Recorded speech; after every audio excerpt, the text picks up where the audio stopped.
நீங்கள் இன்னைக்கு போய் இவ்வளோ அச்சீவ் பண்ணியிருக்கீங்க. Yeah.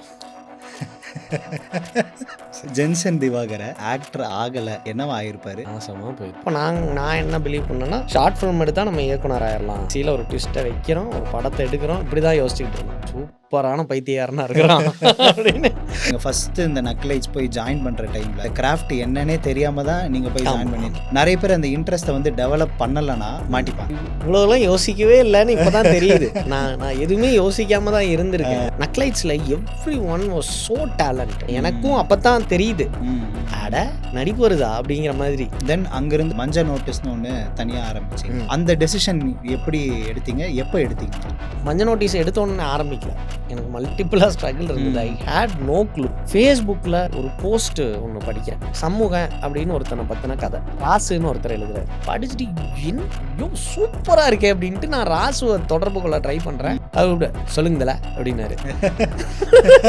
எடுத்தோடனே இப்படி தான் பேசுகிறேன், சொல்லுங்கதல அப்படின்னாரு. ஐயா இப்படி தெரியும் சொல்லுங்க. ட்ரூ கலரில் வந்தது. ட்ரூ கலர் அவரோட பேச்சே கதையாக இருக்கும். அப்போ அந்த 8 லைனில் இருந்த கதையை எடுத்து தான் குட்டவெளி தோட்ட சுப்பு, அப்போது அதை டைட்டிலாக வைக்கலாம் அப்படின்னு குட்டவெளி தோட்டத்து சுப்பு அப்படின்னு வச்சு. இந்த பொலிட்டிக்கல் சட்டையரை டச் பண்ணலாங்கிறது எந்த ஐடியாலஜி பிரேக் ஆனதுனால நீங்கள் எடுத்த டெசிஷன்? இல்லை, பொதுவாகவே என் சிந்தனையாகவே வாஸ் டுவர்ட்ஸ் த லெஃப்ட். இறை நம்பிக்கை வந்து முதல்ல இருந்தே ஒரு ஷேக்கியாக தான் இருந்தது. சினிமாக்குள்ளே போகிறது உண்மையிலே ஈஸியாக கஷ்டம் தான். டிபெண்ட்ஸ் நீங்கள் எந்த ரூட் எடுக்கிறீங்க. ஏன் இது கஷ்டமாக இருக்குதுன்னா, தேர் ஆல் டேக்கிங் த ராங் ரூட்டுன்னு நினைக்கிறேன்.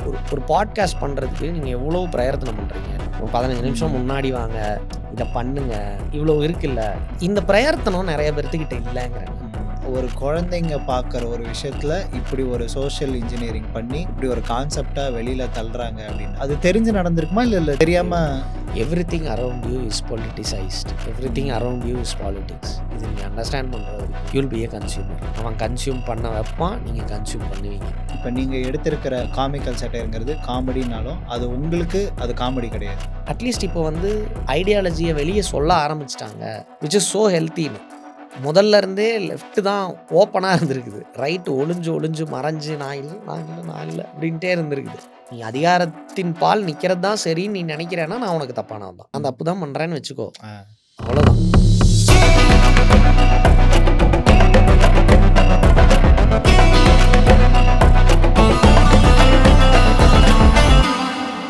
யூஸ்வலி நம்ம பாட்காஸ்ட்டுக்கு வர கெஸ்ட் எல்லாத்துக்குமே ஒரு எஸ்டாப்ளிஷ்ட் ஐடென்டிட்டி இருக்கும்.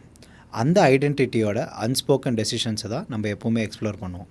பட் இன்றைக்கி நம்ம கூட இருக்கிற guest is totally different and அவருக்குன்னு ஒரு அன்சீன் ஐடென்டிட்டியே இருக்குது. இவர் ஒரு ரூமுக்குள்ளே வந்தாலே அந்த ரூமோட என்டையர் எனர்ஜியை பாசிட்டிவாக மாற்றிடுவார். இவர் நம்மளை சிரிக்கவும் வச்சு சிந்திக்கவும் வைப்பார். ஆனால் இவர் இப்படி இருக்கிறதுக்கு உண்டான ரீசன் என்ன? பொலிட்டிக்கல் சட்டையருங்கிற ஒரு ஜான்ராவை இவரோட டெய்லி கான்வர்சேஷனில் எப்படி இன்கார்பரேட் பண்ணுறாரு? இந்த எல்லா டிஃப்ரெண்ட் ஆங்கிள்ஸையும் தான் இன்றைக்கி நம்ம எக்ஸ்ப்ளோர் பண்ண போகிறோம். First of all welcome to the ஷோண்ணா. தேங்க்யூ. ஃபஸ்ட்டு நம்ம இனிஷியலாக இந்த கொஸ்டின்லேருந்து போயிடலாம். கோயம்புத்தூர்லேருந்து நீங்கள் இன்றைக்கி போய் இவ்வளோ அச்சீவ் பண்ணியிருக்கீங்க. சரி. ஜென்சன் திவாகர ஆக்டர் ஆகலை அப்படின்னா என்னவா ஆகிருப்பார்? உங்களை நீங்கள் என்னவா ஐடென்டிஃபை பண்ணுவீங்க? நாசமாக போயிருப்பேன். ஒன்றும் பெருசாக ஆயிருக்க மாட்டேன்.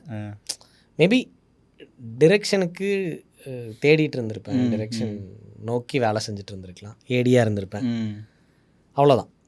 ஸோ சினிமா தான். ஆமாம், சினிமா தான். ஓகே. அந்த டெசிஷன் எப்போ நீங்கள் ஃபர்மாக எடுத்தீங்க? ஏன்னா நீங்கள் உள்ளே வர டைமில் இந்த ஆல்டர்னேட் மீடியாவை யூடியூப்பில் சூஸ் பண்ணுற டைமில் மக்கள் இந்த கண்டென்ட்டை எடுக்கிற ஃபார்மே ரொம்ப கம்மியாக தான் இருந்தது. ஒரு ஆர்ட் ஃபார்மை டிஃப்ரெண்ட்டாக மக்களுக்கு கொண்டு போய் சேர்க்கலான்ட்டு யூடியூப்பில் அப்போ தான் வந்துட்டு நிறைய பேர் ஓப்பனிங்ஸ் வந்து க்ரியேட் பண்ணிருந்தாங்க. அந்த டைம்லேயே நீங்கள் வந்துட்டீங்க. ஸோ அப்போ மீடியாங்கிறத எப்படி சூஸ் பண்ணீங்க? எப்படி அந்த ஃபர்ம் டெசிஷன் எடுக்கிறதுக்கு எது காரணமாக இருந்தது? பொதுவாகவே என்னோடய லைஃப்பில் எதுக்குமே என்னோட பங்கு ரொம்ப கம்மியாக இருந்தது. யூடியூப் வந்து இவ்வளோ பெரிய பூம் ஆக போகுது, அது வந்து ஒரு பெரிய பிளாட்ஃபார்மாக டேர்ன் அவுட் ஆக போகுதுங்கிற அறிவெல்லாம் எனக்கு இல்லை. அந்த அறிவோடு வேலை செஞ்ச சிலரோட நான் போய் ஜாயின் பண்ணிக்கிட்டேன். நான் வந்து யூடியூப்பில் வீடியோஸ் எடுத்து உள்ளே போட்டால் இவ்வளோ வியூஸ் வருங்கிறதே எனக்கு தெரியாது நான் போய் ஜாயின் பண்ணுறப்போ. அது வந்து ஒரு மீடியம், அதில் ஷார்ட் ஃபிலிம் எடுத்து போடுவோம், அதை எடுத்துகிட்டு கொண்டு போய் ப்ரொடியூசர்கிட்ட காட்டலாம். இந்த மோடில் தான் இருந்தது. அதுக்கு முன்னாடி வந்து கார்த்திக் சுப்பராஜ், நலன் குமாரசாமி இவங்கெல்லாம் வந்து வந்துட்டுருக்காங்க இண்டஸ்ட்ரிக்குள்ளே ஷார்ட் ஃபிலிம்ஸ் மூலமாக.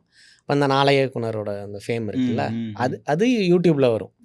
அந்த அந்த அந்த ஃபேஸில் இருந்தது. அப்போ நான் என்ன பிலீவ் பண்ணேன்னா, ஷார்ட் ஃபிலிம் எடுத்தால் நம்ம இயக்குனர் ஆயிடலாம் அப்படின்னு பிலீவ் பண்ணிட்டு கார்த்திக் சுப்பராஜ் பாசறையாக வேலை செஞ்சுட்டு அதே டைப்பில் ஒரு கதை எழுதுவோம்.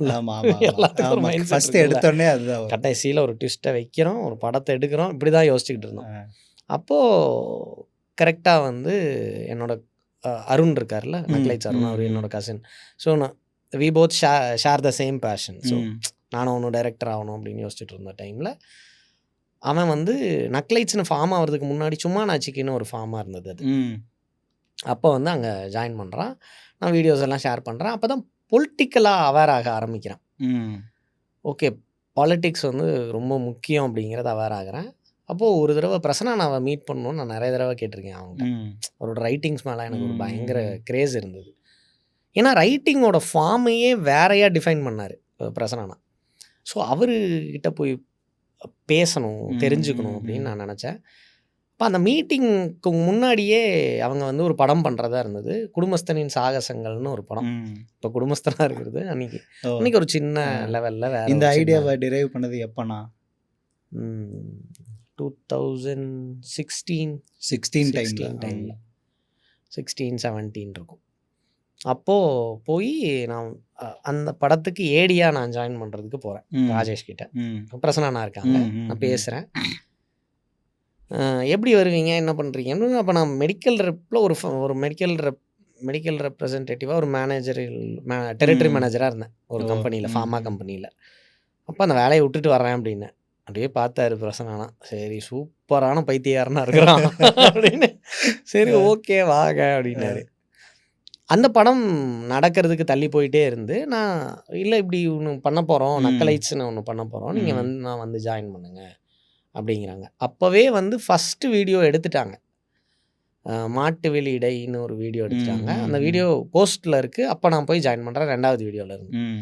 அப்படி தான் என் ஜேர்னி ஸ்டார்ட் ஆச்சு. எனக்கு தெரியவே தெரியாது இது இப்படி ஒன்று ஃபார்மில் இப்படி மாறப்போகுது.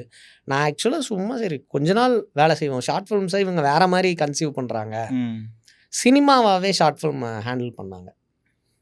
ஒரு ஷார்ட் ஃபிலிம் அந்த இது இருக்குல்ல, ஸ்டார்ட் மிட் எண்டு, அதோட ஒரு சினிமா ஃபார்மேட்லேயே யூடியூபுக்கான ஃபார்மேட்டில் இருக்காது, அது சினிமாக்கான ஃபார்மேட்டில் இருந்தது. ஸோ அது அப்படி வேலை செஞ்சோம். அது அப்படியே ஏடியாக இருந்தேன். ஆள் பற்றாக்குறையில் நடிகை நான். தென் இது வந்து ஒரு ஸ்டோரி மாதிரி இது டெவலப் பண்ணுறோன்னு வைங்க. நீங்கள் ஃபஸ்ட்டு இந்த நக்லைட்ஸ் போய் ஜாயின் பண்ணுற டைமில் இப்போ இந்த கிராஃப்ட் என்னன்னே தெரியாமல் தான் நீங்கள் போய் ஜாயின் பண்ணியிருக்கீங்க. அவுட் ஆஃப் பியூர் இன்ட்ரெஸ்ட் மட்டும்தான் உங்களுக்கு. ஆமாம், ஆர்வக்கோளாறு. ஆமாம், நிறைய பேர் அந்த இன்ட்ரெஸ்ட்டை வந்து டெவலப் பண்ணலைன்னா மாட்டிப்பாங்க. ஆமாம், நீங்கள் இன்ட்ரெஸ்ட்டை டெவலப் பண்ணி இன்றைக்கி இவ்வளோ தூரம் வந்துட்டீங்க. இப்போ இந்த இன்ட்ரெஸ்ட் டெவலப் பண்ணுறதுக்கு எது காரணமாக இருந்ததுன்னா, ஏன்னா இப்போ நிறைய பேருக்கு ஃபேமிலி சுச்சுவேஷன் ஒரு இதுவாக இருக்கும். நான் நெக்ஸ்ட்டு அடுத்த ஏர்னிங் மெம்பர், பட் எனக்கு இன்னும் ஒரு ஃபோக்கஸே இல்லாமல் இருக்குது. ஸோ நான் இதை கட்டாயத்தின் பேரில் பண்ணுறதுன்னு ஒன்று இருக்குது. இன்னொன்று கட்டாயத்துக்கு இருக்கும், இருந்தாலும் என் பேஷன், நான் இதில் ஜெயிப்பேன்னு நிறைய பேர் கான்ஃபிடென்ஸோடு எடுத்து பண்ணுவாங்க. உங்களுக்கு அந்த பாயிண்டில் எப்படி ப்ளே அவுட் ஆச்சுண்ணா?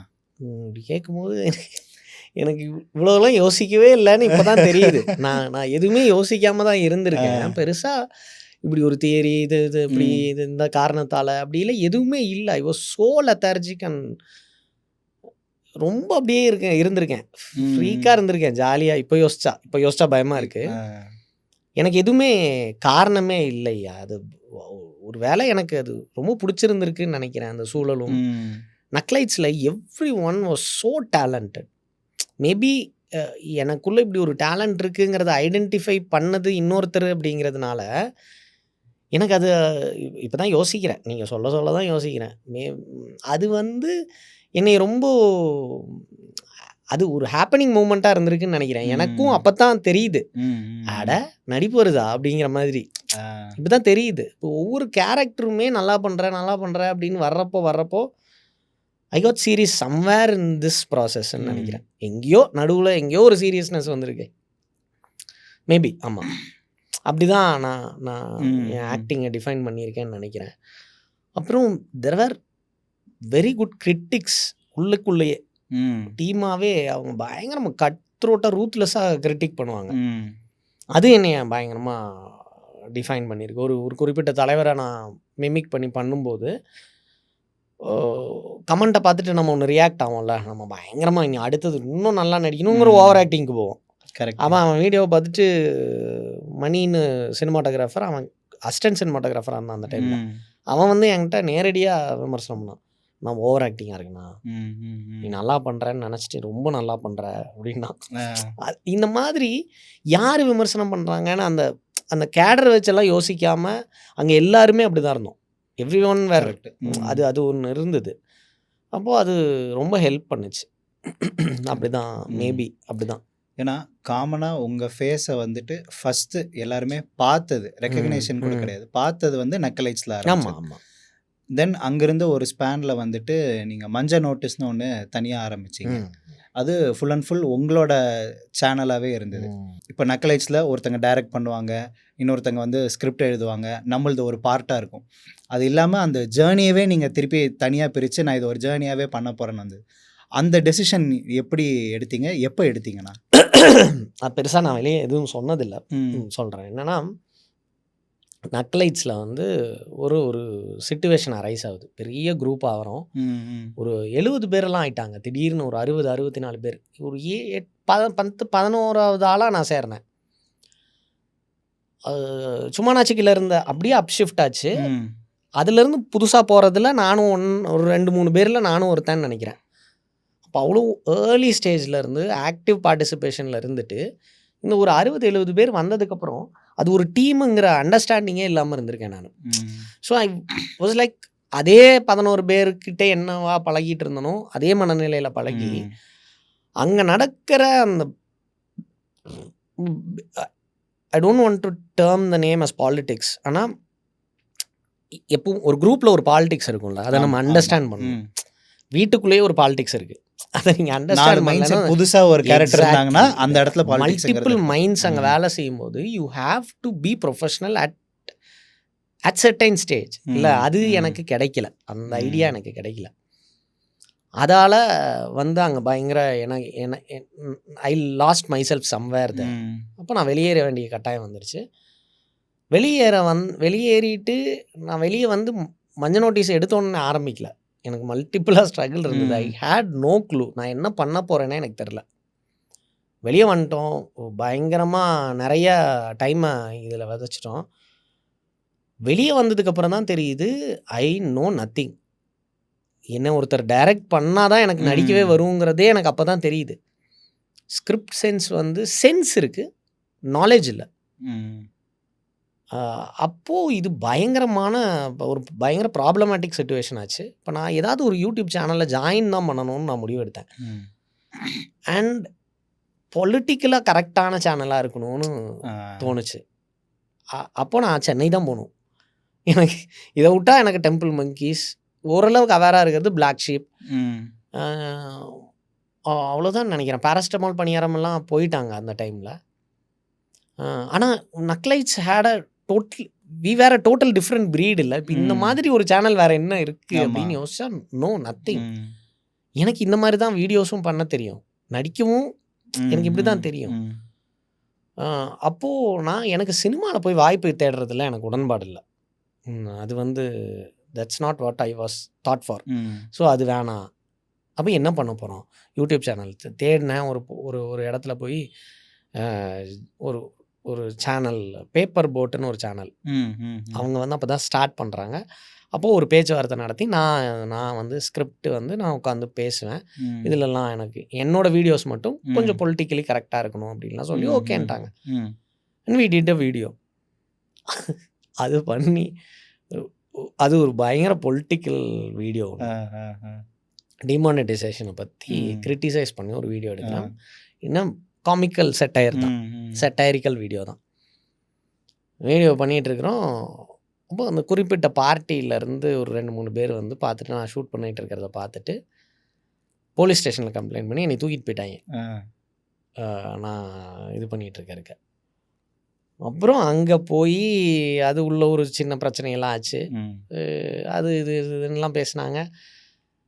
அப்புறம் அவங்களே என்னோட வீடியோ எடுத்து காட்டுறாங்க. பாருங்க இப்படி பண்ணியிருக்காங்க, பேசுகிறான் பாருங்க. ஒரு போலீஸ் எடுத்து பார்க்குறாரு. ஒரு 5 நிமிஷத்தில் 2 நிமிஷத்தில் சீரியஸாக பார்த்துட்டு இருந்தோம். அப்படியே ஸ்மைல் பண்ணார். அப்புறம் சிரிக்க ஆரம்பித்தார். அப்புறம் அவர் பேசுகிற டோனே மாறிடுச்சு. அப்போ அன்னைக்கு தான் அந்த பிரச்சனை it was sorted out. Police வந்து ரொம்ப சுமூகமாக பேசி அவங்க பார்ட்டி மெம்பர்ஸ்கிட்டையும் பேசி இது இப்படி தான் இருக்கும், இது தான் டெமோக்ரஸி, அதை நீங்கள் புரிஞ்சுக்கணும் அப்படின்லாம் சொல்லி நீ வீடியோ எல்லாம் இப்படி கொஞ்சம் பார்த்து இது பண்ணணும் ஓகே அப்படின்னு வந்துட்டேன். அன்றைக்கி தான் I I I was so clear that art தான் என்னை அங்கே காப்பாற்றுச்சு. ஸோ இனி நம்ம வந்து இது ரொம்ப ரொம்ப கிளியராக வேலை செய்யணும் அப்படின்னு வேலை செஞ்சு இது நடந்த உடனே என் ஃப்ரெண்டு சித்தார்த்தன் அவன் வந்து எந்த விதத்துலையும் எதுலேயுமே அசோசியேட்டட் ஆன ஆளே இல்லை. அவன் தான் ஸ்டேஷன் வரைக்கும் வந்தான். தூக்கிட்டு போயிட்டாங்கன்னு அவனுக்கு தான் மெசேஜ் அனுப்பிச்சேன். வந்துட்டு அவன் அது இதுன்னு எல்லாம் எனக்கு தெரியும்ல யார் யார்கிட்ட பேசணும் எல்லாம் ட்ரை பண்ணான். பட் அதுக்குள்ளே இது சார்ட்டட் அவுட் ஆயிடுச்சு. அப்போ அவன் அந்த சேனலில் பண்ண மாட்டேன்ட்டாங்க. அதுக்கப்புறம் வேணாங்க இது எங்களுக்கு நீங்கள் பொலிட்டிக்கல் சட்டையர்னா பண்ண வேண்டாம் அப்படின்னா டே ஒரு யூடியூப் சேனல் ஆரம்பிக்கணுன்னா எவ்வளோடா செலவாகும் அப்படின்னா நான் வந்து இல்லைடா கேமரா வாங்கணும் இது வாங்கணும் அதெல்லாம் பயங்கர செலவாகும் அப்படின்னப்போ ஒரு கான்காலில் பேசுகிறோம். இன்னும் ஞாபகம் இருக்கேன், என் வீட்டுக்கு வெளியே ரோட்டில் நின்று கான்கால் பேசுகிறேன். நான் என் ஃப்ரெண்ட்ஸ் ஒரு 3 பேர், பொன் சித்தார்த், வினோத், அஸ்வத், பீட்டர், இப்படி ஒரு 5 பேர் சேர்ந்து சும்மா பேசுகிறோம். அப்போ வினோத்துங்கிறவன் அவன் நடிச்சிருக்கான். எனக்கு மஞ்சள் நோட்டீஸில் எல்லாத்துலேயும் என் கூடயே நடிப்பான். அவன் தான் சொன்னான், இல்லைடா இப்போது ஒரு கேமரா தானே வேணும். ஆமாம், கேமரா எவனாவது பிடிக்கலாம், நிறைய பேர் இன்ட்ரெஸ்டடாக இருக்காங்கல்ல, நடிக்கிறதுக்கு யார் வேணும், நடிக்கிறதுக்கு காசு இல்லாமல் நடிக்க வர்றவங்களெல்லாம் கூப்பிடலாம். இப்படி ஜென்ரலாக ஆரம்பித்த வீடியோ தான் மஞ்சள் நோட்டீஸ். இப்போ இப்படி கேமராவுக்கு ஒருத்தர் கிடச்சாங்க. இது கூட்டாஞ்சோறு தான் நான் கடைசியாக நிறுத்தின வீடியோ வரைக்கும் கூட்டாஞ்சோறு தான் கிண்டணும். நீ பருப்பு எடுத்துகிட்டு வா, நான் அரிசி எடுத்துகிட்டு வா, இப்படி தான் அது ஃபங்க்ஷனே ஆச்சு மஞ்சள் நோட்டீஸ். ஃபஸ்ட்டு வீடியோ வந்து சரி பண்ணுறோம், முடிவாயிருச்சு. இந்த வீடியோவை எப்படி கொண்டு போகிறது? நக்லைட்ஸில் வந்து நான் ஒரு அண்டர்டாக் தான். நான் வந்து பயங்கர ஃபேம் உள்ள ஆள் கிடையாது. அந்த நக்லைட்ஸ்லேயே ஒரு 4 ஸ்டார்ஸ் இருந்தாங்க. அந்த ஸ்டார் மெட்டீரியல் இல்லை. நான் தனியாக வீடியோ பண்ணால் யார் பாப்பா? அப்போது இது ஒரு பெரிய பிரச்சனையாக இருக்கே, இப்போ என்ன பண்ணலாம் அப்படின்னப்போ தான் நான் ப்ளிப் சேனல் நடத்திட்டு இருந்தேன், குருபாய் சர்வ்ஸ். அவங்கக்கிட்டையும் இப்படி நான் வெளியே வந்த விஷயம் அவங்களுக்கும் தெரியும். இப்போ நான் ரிக்வஸ்ட்டாக கேட்டேன் அவங்ககிட்ட. அப்போது they were kind enough to do a video. First video குருபாய் பண்ணார், செகண்ட் வீடியோ சர்வ்ஸ் பண்ணால் ஒரு சின்ன வியூவர்ஷிப் கிடைக்க ஆரம்பிச்சது. ஆனால் நான் பண்ண வந்தது இது இல்லைங்கிறத அந்த 2 வீடியோவில் கற்றுக்கிட்டேன். 3வது வீடியோ பண்ணேன், அது வந்து யூடியூப் பேட்டர்னுக்காக பண்ணேன். அது பண்ணும்போது தான் தெரிஞ்சுது இது நம்மளுக்கு வரல. ஆனால் அந்த 3வது வீடியோவில் தான் ஐ ஃபவுண்ட் ஆக்டர்ஸ், மஞ்சள் நோட்டீஸ்க்கான ஆக்டர்ஸை ஃபவுண்ட் பண்ணேன். நிறைய பசங்க இருக்கிறாங்க, பரவாயில்ல நடிக்கிறானுங்க, இவனுக்கு என்னென்ன வருது. அப்போ தான் கொஞ்சம் கொஞ்சமாக அந்த பணி விலகி எனக்கு தெரிய ஆரம்பிக்குது, என்னமோ ஓகே இதுதான் பண்ணணும் அப்படின்னு. அப்போது நான் என்ன பண்ணுறேன், ஃபேஸ்புக்கில் ஒரு போஸ்ட்டு ஒன்று படிக்கிறேன். அதில் வந்து சமூகம் அப்படின்னு ஒருத்தனை பற்றின கதை. ராசுன்னு ஒருத்தர் எழுதுறாரு. ஒரு 8 வரியில் இருக்கிற ஒரு கதை. It was so fascinating. படிச்சுட்டு ஐயோ சூப்பராக இருக்கே அப்படின்ட்டு நான் ராசுவை தொடர்பு கொள்ள ட்ரை பண்ணுறேன். அது சொல்லுங்கதல அப்படின்னாரு. எடுத்த உடனே இப்படி தான் பேசுனாரு, சொல்லுங்கதல அப்படின்னாரு. ஐயா இப்படி தெரியுங்க சொல்லுங்க, ட்ரூ கலரில் வந்ததுங்க, ட்ரூ கலர் சொல்லுங்க எப்படி இருக்கீங்க, என்னங்க நக்லைட்ஸில் வரது இல்லைங்களா இருக்குதுங்க அப்படின்னாரு. ஆமாண்ணே, அவரோட பேச்சே அப்படி கதையாக இருக்கும். அப்போ நான் சொன்னேன், ஃபேஸ்புக் போஸ்ட் பார்த்தேன், அந்த கதை எதுங்க அது தேராதுங்க, அது பண்ணிங்கன்னா விளங்காதுங்க அப்படின்னு. இல்லைங்க எனக்கு அது ரொம்ப நல்லா இருக்கு. இல்லைங்க அது பண்ணிங்கன்னா ஃப்ளாப் ஆயிருங்க அப்படின்னாரு. இல்லை நான் எடுத்து பண்ணுறேன், ஃப்ளாப் ஆனாலும் பரவாயில்ல, எனக்கு ஃபெயிலியர் இதெல்லாம் இல்லை, எனக்கு இது பண்ணணும்னு ஆசையாக. சரிங்க அப்புறம் ஒன்றும் பண்ண முடியாது இல்லைங்களா, முடிவெடுத்தீங்க பண்ணுங்க அப்படின்ட்டாரு. இல்லை உங்கள் என்ன பர்மிஷன் எடுத்து பண்ணுங்க அப்படின்னாரு. அப்போ அந்த 8 லைனில் இருந்த கதையை எடுத்து தான் குட்டவெளி தோட்ட சுப்புன்னு ஒன்று பண்ணேன். அதில் ஹீரோ பேர் சண்முகம், ஆனால் எனக்கு வந்து அந்த குட்டவெளி தோட்டத்து சுப்பு அப்படின்னு ஒன்று இருந்தது. கொட்டவள்ளி தோட்டத்து வழியாக போனால் அந்த சுப்பு வீடு வரும் அப்படின்னு ஒரு லைன் இருந்தது. அது ரொம்ப பிடிச்சிருந்தது. அப்போது அதை டைட்டிலாக வைக்கலாம் அப்படின்னு கொட்டவள்ளி தோட்டத்து சுப்பு அப்படின்னு வச்சு முதல் கதை பண்ணேன். அப்போது அதுதான் என்னோடய ஃபஸ்ட் வீடியோவாக நான் கன்சிடர் பண்ணுறேன். ரொம்ப அழகாக இருந்தது. அப்போ தான் அந்த வீடியோவில் எனக்கு என்ன கிடச்சிதுன்னா, யூ நீட் அ ரைட்டர். எங்கே சரியான வீடியோ வருதுன்னா யூ நீட் அ ரைட்டர். அதுக்கப்புறம் அது அப்படியே எவ்ரிதிங் ஃபால் இன் பிளேஸ். அப்புறம் எனக்கு ஒரு 9 வீடியோ ஆச்சு ரைட்டரை ஃபைண்ட் பண்ணுறதுக்கு. எனக்கு நிறைய ரைட்டர்ஸை கேட்குறேன், ஏன்னா எல்லாம் எழுதுகிறாங்க. I couldn't find a writer. 10வது வீடியோவில் தான் சுரேஷ்னு ஒருத்தர் வராரு வேலூர்லேருந்து. அவர் என்னவா எழுதியிருந்தார்னா, கோபி சுதாகருக்கு ஆனால் டெம்ப்ளேட்டில் எழுதியிருந்தார். பரிதாபங்கள் டெம்ப்ளேட்டில் ஒன்று எழுதியிருந்தார். நான் அந்த பரிதாபங்கள் ஸ்ட்ரக்சரை உடச்சிட்டு ஹவுஸ் ஓனரோட ஒரு கதை இருந்தது, அதை மட்டும் எனக்கு எடுத்து எனக்கு ஸ்கிரிப்டாக பண்ணுங்க, எனக்கு ஸ்டார்ட் மிட் எண்டு வேணும் ஒரு கதைக்காக சொல்லி 15வது நிமிஷத்தில் ஆரம்பித்தார். படிச்சுட்டு அதில் சில குறைகள் இருந்தது. பட் நான் முடிவு பண்ணேன் இந்த ஆள் தான் ரைட்டர். ஏன்னா ஒரு 15 நிமிஷத்தில் ஒரு கதையை பண்ணணும்னா அவன் ஒரிஜினலான ஆள். அப்புறம் அங்கேருந்து ஒரு 4 வருஷமோ 3.5 வருஷம் ஐ ட்ராவல்டு வித் ஹிம்.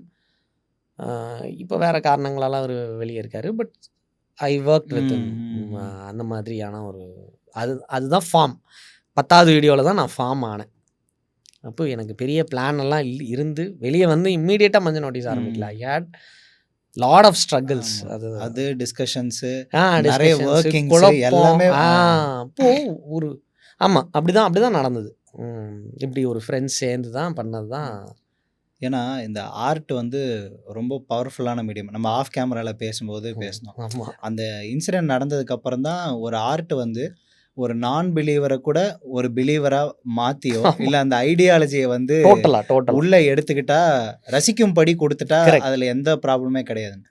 மஞ்சள் நோட்டீஸில் பார்த்து நீங்கள் நார்மலாக இந்த இது பண்ணாலும் இந்த பொலிட்டிக்கல் சேட்டையரை வந்து நீங்கள் அடிக்கடி டச் பண்ணிட்டு அதுக்குண்டான வீடியோஸ் எல்லாமே பண்ணீங்க. ஆனால் இந்த டெசிஷன் இருக்குல்ல, இந்த பொலிட்டிக்கல் சட்டையரை நம்ம இது பண்ணேன், அப்போ அதுக்கு உண்டான ஒரு ஸ்ட்ராங் ஐடியாலஜிங்கிறது ஒருத்தங்களுக்கு இருக்கணும்.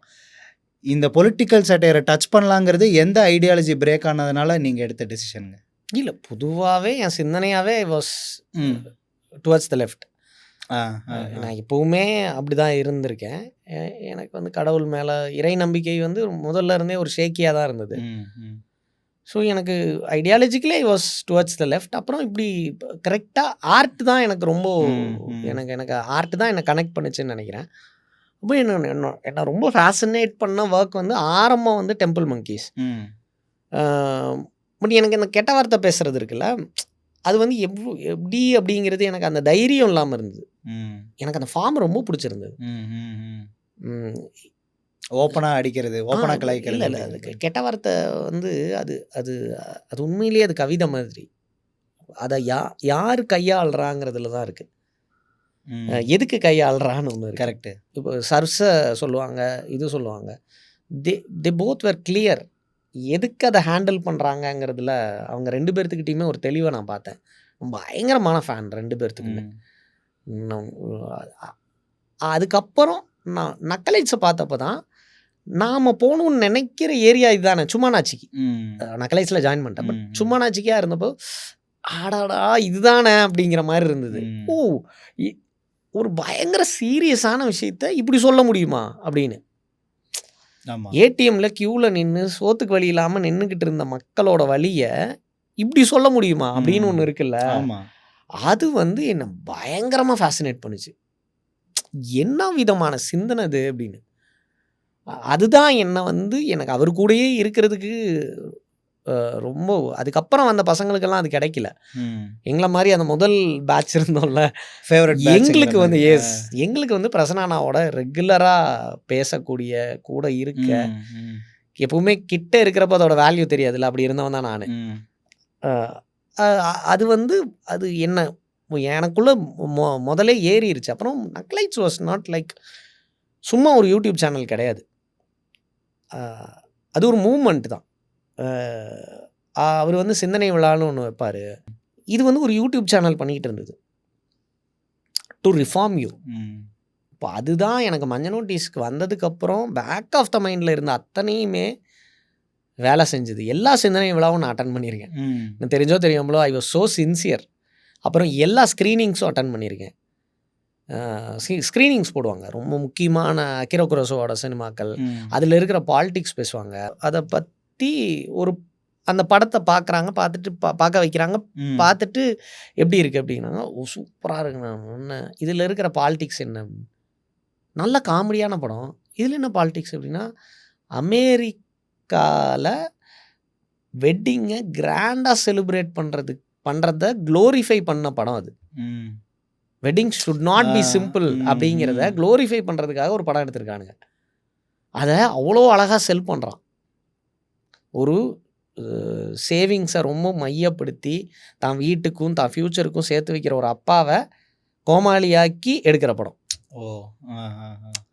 ஸோ ஓகே, ஒரு படத்தை இப்படி பார்க்கணுமா அப்படின்னு எனக்கு நிறைய பெர்ஸ்பெக்டிவ்ஸை கொடுத்த இடம் தான் நக்லைட்ஸ். அதுதான் எனக்கு மஞ்சள் நோட்டீஸில் ஹெல்ப் பண்ணுச்சு. I was not being perfect in மஞ்சள் notice, but I almost achieved what I had to do with my craft. அந்த கான்ஸ்டன்ட் லேர்னிங்கிறது வந்து எனக்கு கிடச்சிக்கிட்டே இருந்தது. நக்லைட்ஸ் வந்து என்னோட பேஸ் வந்து நக்லைட்ஸ் தான். அது இல்லைன்னா அந்த கட்டடம் ஸோ கால்டு இந்த ஸ்ட்ரக்சர் வந்து வந்திருக்காதுன்னு நான் நம்புகிறேன். இந்த பேஸ்மெண்ட் உங்களுக்கு அப்போ எக்ஸாக்ட்லி.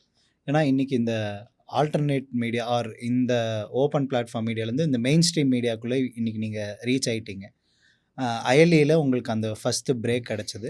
லப்பர் பந்தில் உங்களுக்கு அந்த ரெக்கக்னேஷன் கிடச்சிது. ஆமாம், இந்த ஃபேஸை பார்த்தா எல்லாருமே ரெக்கக்னைஸ் பண்ண ஆரம்பிச்சிட்டாங்க. அந்த ஸ்லாங் பேசுகிறது. ஏன்னா இதுக்கு முன்னாடி வரைக்கும் தமிழுங்கிறது ஒரு மாதிரி நார்மலாக தான் பேசிகிட்டு இருந்தாங்க. ஸ்லாங் பேஸ்டாக வரவே கிடையாது. சென்னையில் அவங்களோட ஐடென்டிட்டியாக அதை பார்த்து அவங்க நார்மலாக எங்களோட வழக்கமே இப்படி தான் இருக்குன்னு பேச ஆரம்பிச்சிட்டாங்க.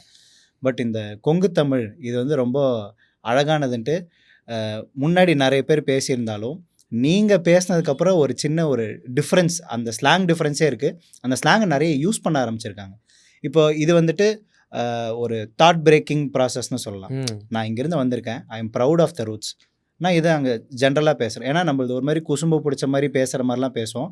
ஆனால் அதை கரெக்டாக டெலிவர் பண்ணுறது, யார் மனசையும் ஹர்ட் பண்ணாமல் டெலிவர் பண்ணுறது, அதை நீங்கள் பர்ஃபெக்டாக பிரேக் த்ரூ பண்ணிட்டீங்க. இப்போ இந்த இதுக்கு வந்துட்டு இந்த கல்ச்சர் வந்து உங்களுக்கு ஏதாவது அடாப்ட் பண்ணுற மாதிரி இல்லை பேக்கிங் மாதிரி எப்போவுமே ஒரு சப்போர்ட் மாதிரி இருந்துச்சா? இல்லை என்னோட ஜென்ரல் நடவடிக்கை இது, அதை நான் அங்கே போய் அப்படியே ரிஃப்ளெக்ட் பண்ணேன், அதனால கிடைச்ச ஓப்பனிங்கை நான் இது ரொம்ப பெருசாக இது பண்ணிக்கிறது இல்லைன்னு. Sorry to interrupt. இது அப்படி கிடையாது. இது ராஜேஷ் அடிக்கடி சொல்லுவார், the more local you go the more international your product is. நீங்கள் எவ்வளோக்கு எவ்வளோ ரூட்டடாக வேலை செய்கிறீங்களோ அதுதான் உங்களை வந்து இன்டர்நேஷ்னலாக கொண்டு போகும். நீங்கள் இப்போ எது இன்டர்நேஷ்னலாக செல் ஆகிட்டு இருக்கோ அதெல்லாம் அந்தந்த ஊரோட அந்தந்த ரூட்டை வச்சு. ஈரானியன் ஃபிலிம்ஸ் பாருங்கள், அவங்க எங்கேயாவது வெஸ்டர்னைஸ் ஆகுறாங்களா? இல்லை.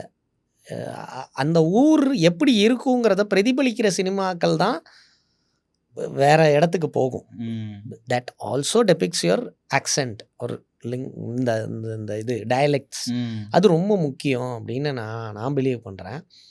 இப்போ ஒரு மொழியை கற்றுக்கிட்டு அந்த இதை கற்றுக்கிட்டு பண்ணுறதுக்கும் அந்த ரூட்டடாக பண்ணுறதுக்கும் பெரிய வித்தியாசம் இருக்குது. இப்போ நான் மதுரை பேஸ்டு படங்க பண்ணுறேன், எல்லாமே ஒரு ஃபேக்னஸ் இருக்கும். Because I am not from there. இல்லை, கற்றுக்கிட்டு பண்ணுறதுக்கும் இதுக்கும் பெரிய வித்தியாசம் இருக்குது. அதனால இதுதான் இருக்குது. ஏன்னா இது நீங்கள் பேசும்போது அது ரொம்ப நேச்சுரலாக ஃப்ளோ ஆகும்.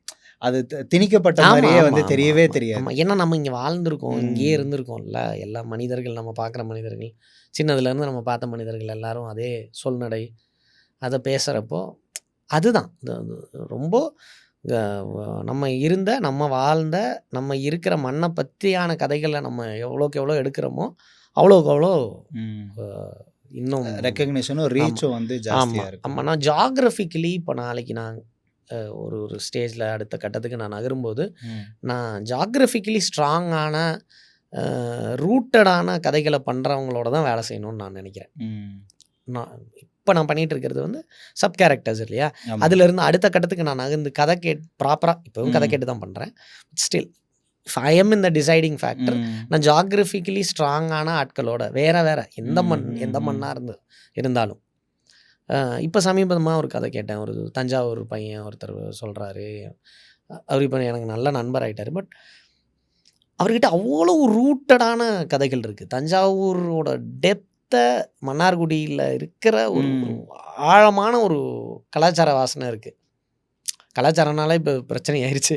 பட் கலாச்சாரம் I don't believe in that. But கலாச்சாரம் இஸ் லைக் அந்த அந்த ஊரோட என்னென்ன விஷயங்கள் இருக்கோ, ரூட்டடாக என்னென்ன விஷயங்கள் என்ன இருக்கோ, ப்ராக்டிஸ் பண்ணுறாங்க, என்ன ப்ராக்டிஸ் பண்ணுறாங்க, சொல்வடை என்ன, கெட்ட வார்த்தை என்ன, அந்த கெட்ட வார்த்தையிலேயே அவர் சொல்லும் போது கெட்ட வார்த்தையோட சேர்த்து சொல்லுவாங்க. அது படத்தில் வராது, பட் அது ரொம்ப முக்கியம். அதுதான் அந்த அந்த கதையவே தீர்மானிக்குது. கிழவிங்கெல்லாம் பேசும் அப்படின்ட்டு ஒரு கெட்ட வார்த்தை சொல்லுவார். டேய் அப்படிமாரு. அது அது அவ்வளோ அழகாக இருந்தது. அப்புறம் அந்த ஊரில் ஒரு ப்ராக்டிஸ் இருக்குண்ணா அப்படின்னு சொல்லிட்டு சொல்லுவார். கரெக்ட். அது அப்படியே கதையோட ஒரு மூலையில் அது இருக்கும். அது அவ்வளோ அழகான ஒரு எலிமெண்ட்டை க்ரியேட் பண்ணும். ஸோ நான் அந்த மாதிரியான கதைகளை ஃபார்ம் பண்ணணும்னு நினைக்கிறேன். நீங்கள் கேட்ட கேள்விக்கு அதுதான். இப்படி பண்ணும்போது அது அவ்வளோ அழகாக தான் காட்டப்படும். நேச்சுரலாகவே அது ஆமாம், ப்ராடக்ட் வந்து பெஸ்ட்டாக தான் வரும். ஆமாம், ஆமாம், ஆமாம். இப்போ அகிரா குரோசாவாவோட படங்களாகட்டும், ஜாப்பனீஸ் படங்கள் நீங்கள் எதை எடுத்துக்கிட்டிங்கனாலும் அதில் ஒரு பயங்கர ரூட் இது இருக்கும். கொரியன் கூட ஒரு மாதிரி கலந்துருச்சு, வெஸ்டர்னைஸ் ஆகிடுச்சு. மலையாள படங்களும் கொஞ்சம் வெஸ்டர்னைஸ் ஆகிடுச்சு. எனக்கு பழைய மலையாள படங்கள், ஸ்ரீனிவாசன் சார் எழுதின படங்கள், அதுதான் அடூர் கோபாலகிருஷ்ணனோட ரைட்டிங்கு, அதில் வந்து இலையோடி இருக்கும். இப்போவும் வருது மலையாளத்தில். பட் இப்போ இருக்கிற மலையாள சினிமா வந்து ஒரிஜினல் கிடையாது. அது ரொம்ப கொரியன் படங்க மாதிரி நல்ல மழுங்கி கிடக்குது. பழைய மலையாள படங்கள் வந்து அதோட அந்த கல்ச்சர் வந்து அப்படியே நீங்கள் பார்த்தீங்கன்னா அவங்க அப்படி தான் இருப்பாங்களாட்டிருக்கு அப்படின்னு தெரியும். பிரேமமோட பெரிய வெற்றியே அதுதானே. ஆமாம், ஆளுவால என்னவா எப்படி இருக்குமோ அப்படியே இருந்தது. அதுதான் அந்த நேச்சுரல் ஃப்ளோவில். இப்போ பெரிய ஆக்டர் நடிக்கிறாங்கிறதுக்காக அந்த பசங்க ரூமை வந்து பயங்கரமாக காட்ட மாட்டாங்க. அங்கே கேரளாவில் அந்த பசங்க ரூம் எப்படி இருக்குமோ அப்படியே தான் அதில் அந்த பெரிய ஆக்டர் தான் அதுக்குள்ளே ஃபிக்ஸ் பண்ணாங்க. அதுதான் குடும்பஸ்தனில் பண்ணியிருப்பாங்க பிரச்சனைனா. நீங்கள் பார்த்தீங்கன்னா அழகான ஃப்ரேம் எதுவுமே இருக்காது.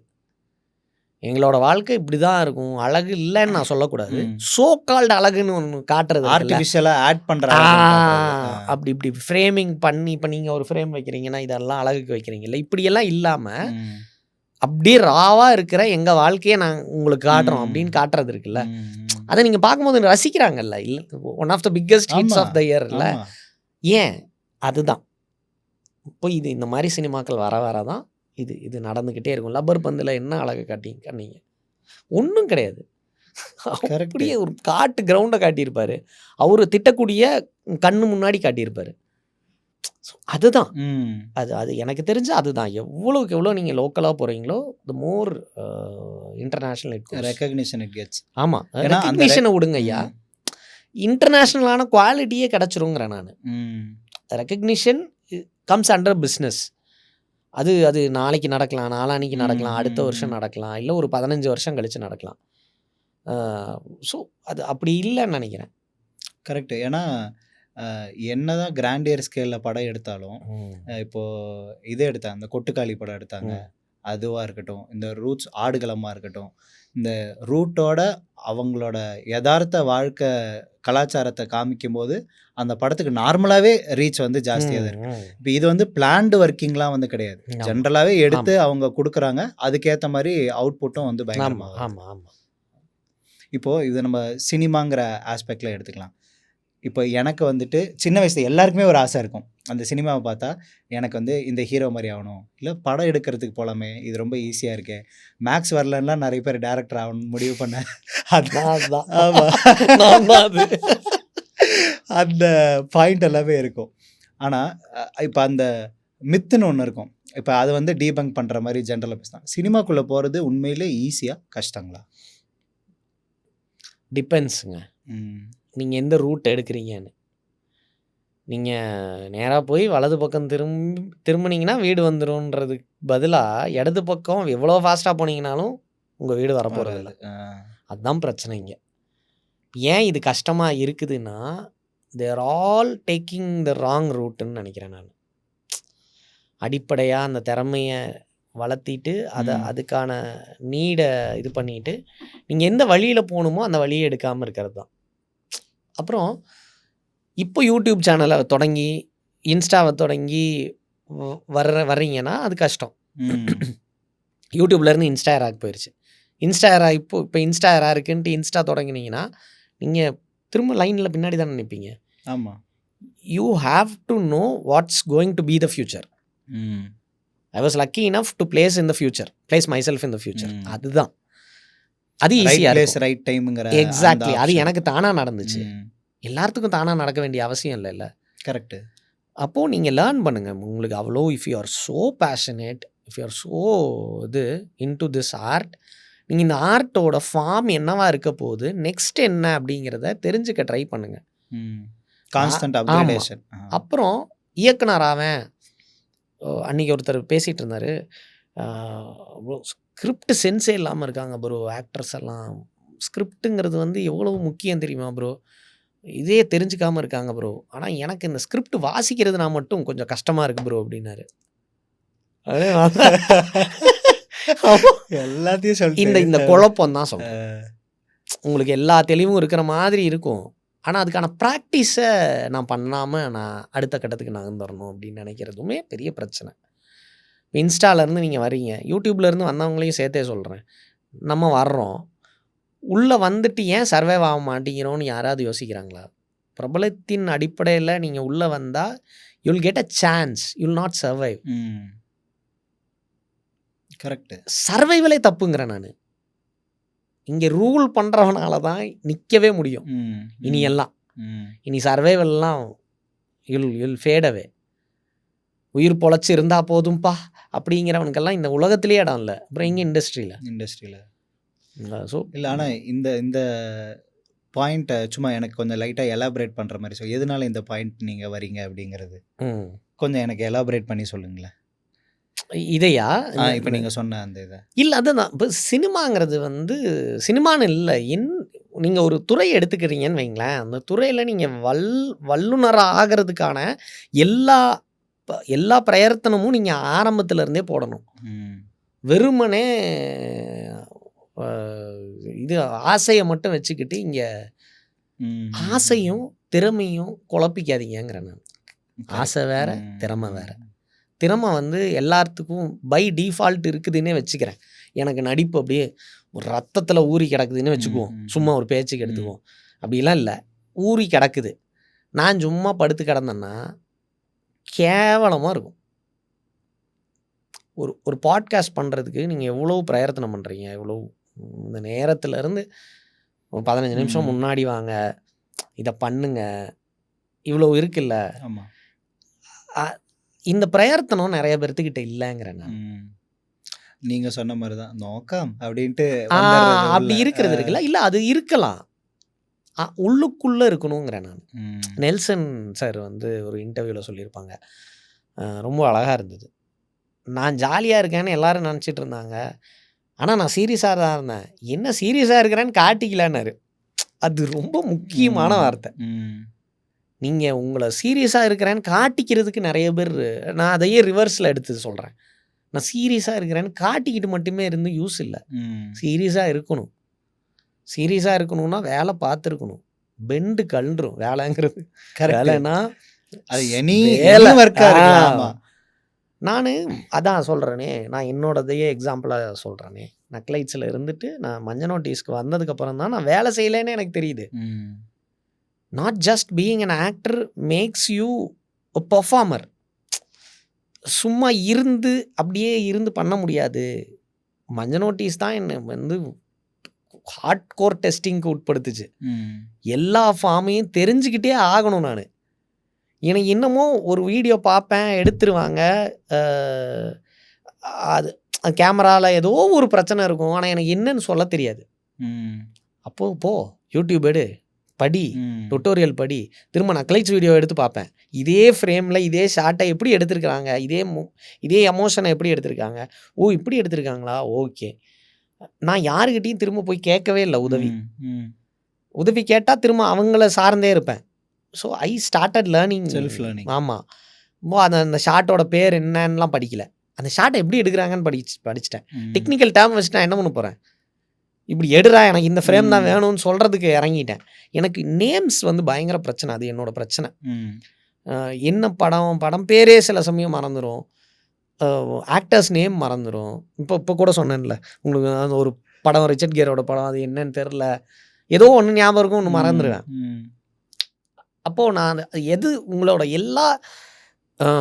உங்களோட மைனஸ் என்னன்னு நீங்கள் ரொம்ப முக்கியமாக தெரிஞ்சுக்கணும். உங்களுக்கு எது வராதுன்னு தெரிஞ்சாதான் அதை எப்படி பண்ணுறதுங்கிறத உங்களால் அதை எப்படி பண்ணி காட்ட முடியுங்கிறத தெரிஞ்சுக்க முடியும். இந்த மாதிரி ஒரு பயிற்சியே இல்லாமல் நான் அந்த இடத்துக்கு நான் அடையணும் அப்படின்னு பார்த்துக்கிட்டு நிற்கிறது மட்டும் ஒர்க் ஆகாதுயா. You have to be in a very ஃபீல்டாக இருந்தாலும். நான் இங்கே ஜெயிச்ச அத்தனை பேருமே இவங்க மேலே வந்ததுக்கப்புறம் தான் கண்ணுக்கே தெரியுது இவங்களுக்கு. அது வரைக்கும் அவுட் ஆஃப் ஃபோக்கஸில் தான் இருப்பான் அவன், தப்பு இல்லை. ஆனால் மேலே வந்ததுலேருந்து அவன் வாழ்க்கையே தொடங்குதுன்னு நினைக்கிறது இருக்குல்ல. கரெக்டு. வாத்து பார்த்தா அப்படியே ஸ்மூத்தாக செயலாகிற மாதிரி தான் இருக்கும். வாத்து உள்ள அட்டி நம்பிட்டு இருக்குது. இல்லை வாத்தை சொல்கிறேன், வாத்தே இப்போ நீங்கள் பார்த்தா அப்படியே ஸ்மூத்தாக போகிற மாதிரி இருக்கும். உள்ள பேடலிங் போயிட்டு இருக்கோம். ஆமாம், அது வெளியே தெரியாது. அந்த மாதிரி தான் if you want to sail smooth you have to struggle underneath. அதை வந்து அண்டர்ஸ்டாண்ட் பண்ணிட்டு உள்ளே வாங்க. நான் எடுத்த உடனே எல்லாமே இப்போ ரொம்ப ஷார்ட் ரூட்டு. இப்போனா இந்த காலத்து பசங்க அப்படி சொல்ல வரல, இன்னைக்கு இருக்கிற இந்த எறால ரொம்ப ஷார்ட்டாக வந்துடலான்னு நினைக்கிறாங்க. வாங்க, கரெக்ட், ரொம்ப ஈஸி தான். நான் ஷார்ட் ரூட்டில் வந்தவன் தான். நான் 6 வருஷத்தில் வந்துட்டேன் சினிமாக்குள்ளே. ஒரு படம் கூட நான் வாய்ப்பு கேட்டு போய் நிற்கல. அது இன்ன வரைக்கும் நடந்துக்கிட்டு இருக்கு. இப்போ இதை அச்சீவ் பண்ணுறதுக்கு I had to work on my previous era. அந்த எரால ரொம்ப வேலை செஞ்சு வந்தால் இங்கே இப்படி வரலாம். வந்துட்டேன் அப்படின்னா இல்லை, வந்ததுக்கப்புறமும் ஒரு வேலை இருக்குது, அந்த வேலையை பார்த்துக்கிட்டே இருக்கணும். அந்த கன்வர்ஷனை அண்டர்ஸ்டாண்ட் பண்ணணும். அங்கேருந்து இங்கே வந்துட்டா நீங்கள் இங்கே நிரந்தரம்னு அர்த்தம் இல்லை. நாளைக்கே தூக்கி போடுறதுக்கு ரெடியாக இருப்பாங்க. இங்கே ஒரு வேலை பார்க்கணும். வால்ஸ் ஹேவ் இயர்ஸுமாங்கல்ல சினிமாவில், அது வால்ஸ் ஹேவ் டபுள் இயர்ஸ். இங்கே வந்து ஒரு ஷூட்டிங் ஸ்பாட்டில் நீங்கள் என்ன பண்ணுறீங்கிறத 100 பேர் பார்த்துக்கிட்டு இருக்காங்க. நீங்கள் 100 பேர் லைட் மேன் அண்ணாலேருந்து எல்லாருமே உங்களை கவனிக்கிறாங்க. அவங்க சொல்லுவாங்க இன்னும் அடிப்பு மாதிரில ஒன்றும் நல்ல அப்படின்றாங்க. அவங்க பார்க்காதவங்களா? கரெக்டு. பெரிய ஆளுங்கள்லேருந்து எல்லாத்தையும் பார்த்துருப்பாங்க. நீங்கள் அவங்கள லைட் மேன்னு நினச்சிங்கன்னா அவங்க தான் பயங்கர எக்ஸ்பீரியன்ஸ்டு சினிமாவில். நீ ஒன்றும் இல்லை, புழுக்க. அதை அண்டர்ஸ்டாண்ட் பண்ணணும். இங்கே அப்படி நடக்கிறது குறைவாக இருக்குதுன்னு நினைக்கிறேன் நான். லைட் மேனோட அந்த பாயிண்டில் மட்டும்தான் பார்க்க. இல்லை, I'm not just saying light man. நான் சொல்கிறது எல்லாருமே உங்களை விட எக்ஸ்பீரியன்ஸ்டு அந்த செட்டில். அதை நீங்கள் புரிஞ்சுக்குங்கிறேன் நான். You are the least experienced. அந்த அவேர்னஸ் வேணும். அந்த அவேர்னஸ் எனக்கு இருந்ததுனால தான் எனக்கு அது நடந்துக்கிட்டே இருக்குன்னு நான் நினைக்கிறேன். நான் அதை தான் எக்ஸ்பிளைன் பண்ண ட்ரை பண்ணுறேன். நான் இப்படி தான் ஒரு விஷயம், ஒரு விஷயத்துக்குள்ளே நீங்கள் வரும்போது அதான் லக்கே வந்தாலும் உங்களுக்கு லக்கு, பயங்கர லக்கு, தொடர்ந்து லக்கி சாம் அப்படின்னு ஒரு மீமெல்லாம் போட்டிருந்தாங்க. லக் ஃபேவர்ஸ் த ப்ரிப்பேர்டு. ஆமாம், முதல்ல ப்ரிப்பேர்டாக இருக்கணும். லக்குன்னு ஒன்று அடிக்கிறதுக்கு நீங்கள் நல்லா நடிச்சிருக்கணும். ஒரு நல்ல படம் ட்ரிபிள் டி எடுத்துக்கோ, எவ்வளோ ஆக்டர்ஸ். நான் வந்து ஒரு எக்ஸாம்பிள் சொல்கிறேன். ட்ரிபிள் டி வந்து ஷூட்டிங் போயிட்டுருக்கு. ஜீவா சார் கூட காம்பினேஷனில் ஒன்று முடிச்சிட்டான். ஒரு சீனு, ஒரு ஹோட்டலில் போய் ஒரு 2 புது பசங்க இருக்காங்க. அவங்க இது பண்ணணும் ஸோ அப்படின்னாங்க. ஓகே. அப்போ நம்ம பெரும்புழுத்தி ஆகிறதுக்கான முன்னேற்பாடுகளில் இருக்கிற நேரம் மனதளவில். இப்போ நான் அந்த இது ப்ரிப்பரேஷன் ஒன்று நடந்துக்கிட்டு இருந்தது. அப்போ ஒரு சின்ன ரிஹர்சல் மாதிரி பார்த்துடலாமா அப்படின்னாங்க. ஓகே அப்படின்ட்டு போனால் சுபாஷ், சர்ஜின் 2 பேரும் பெரிய யூடியூபர்ஸ். ஆமாம், தூத்துக்குடி திருநெல்வேலி சைடில் எங்கேயோ 2 பேரும் சவுத்து. அவங்களோட பாஷையை ரொம்ப அழகாக இருக்கும். அவங்க 2 பேரும் பண்ணுறாங்க, பெரிய ஃபேன்னு அப்படின்னு. ஓகே பண்ணலாம் அப்படின்ட்டு போயிட்டு ரிஹர்சல் பார்க்கறேன். அவனுங்க வேற ஒன்று பண்ணுறானுங்க, அப்படி உடச்சிட்டானுங்க, எல்லாத்தையும் உடச்சிட்டானுங்க. நான் வந்து நின்று ஒரு 5 நிமிஷம் உட்காந்துட்டேன்.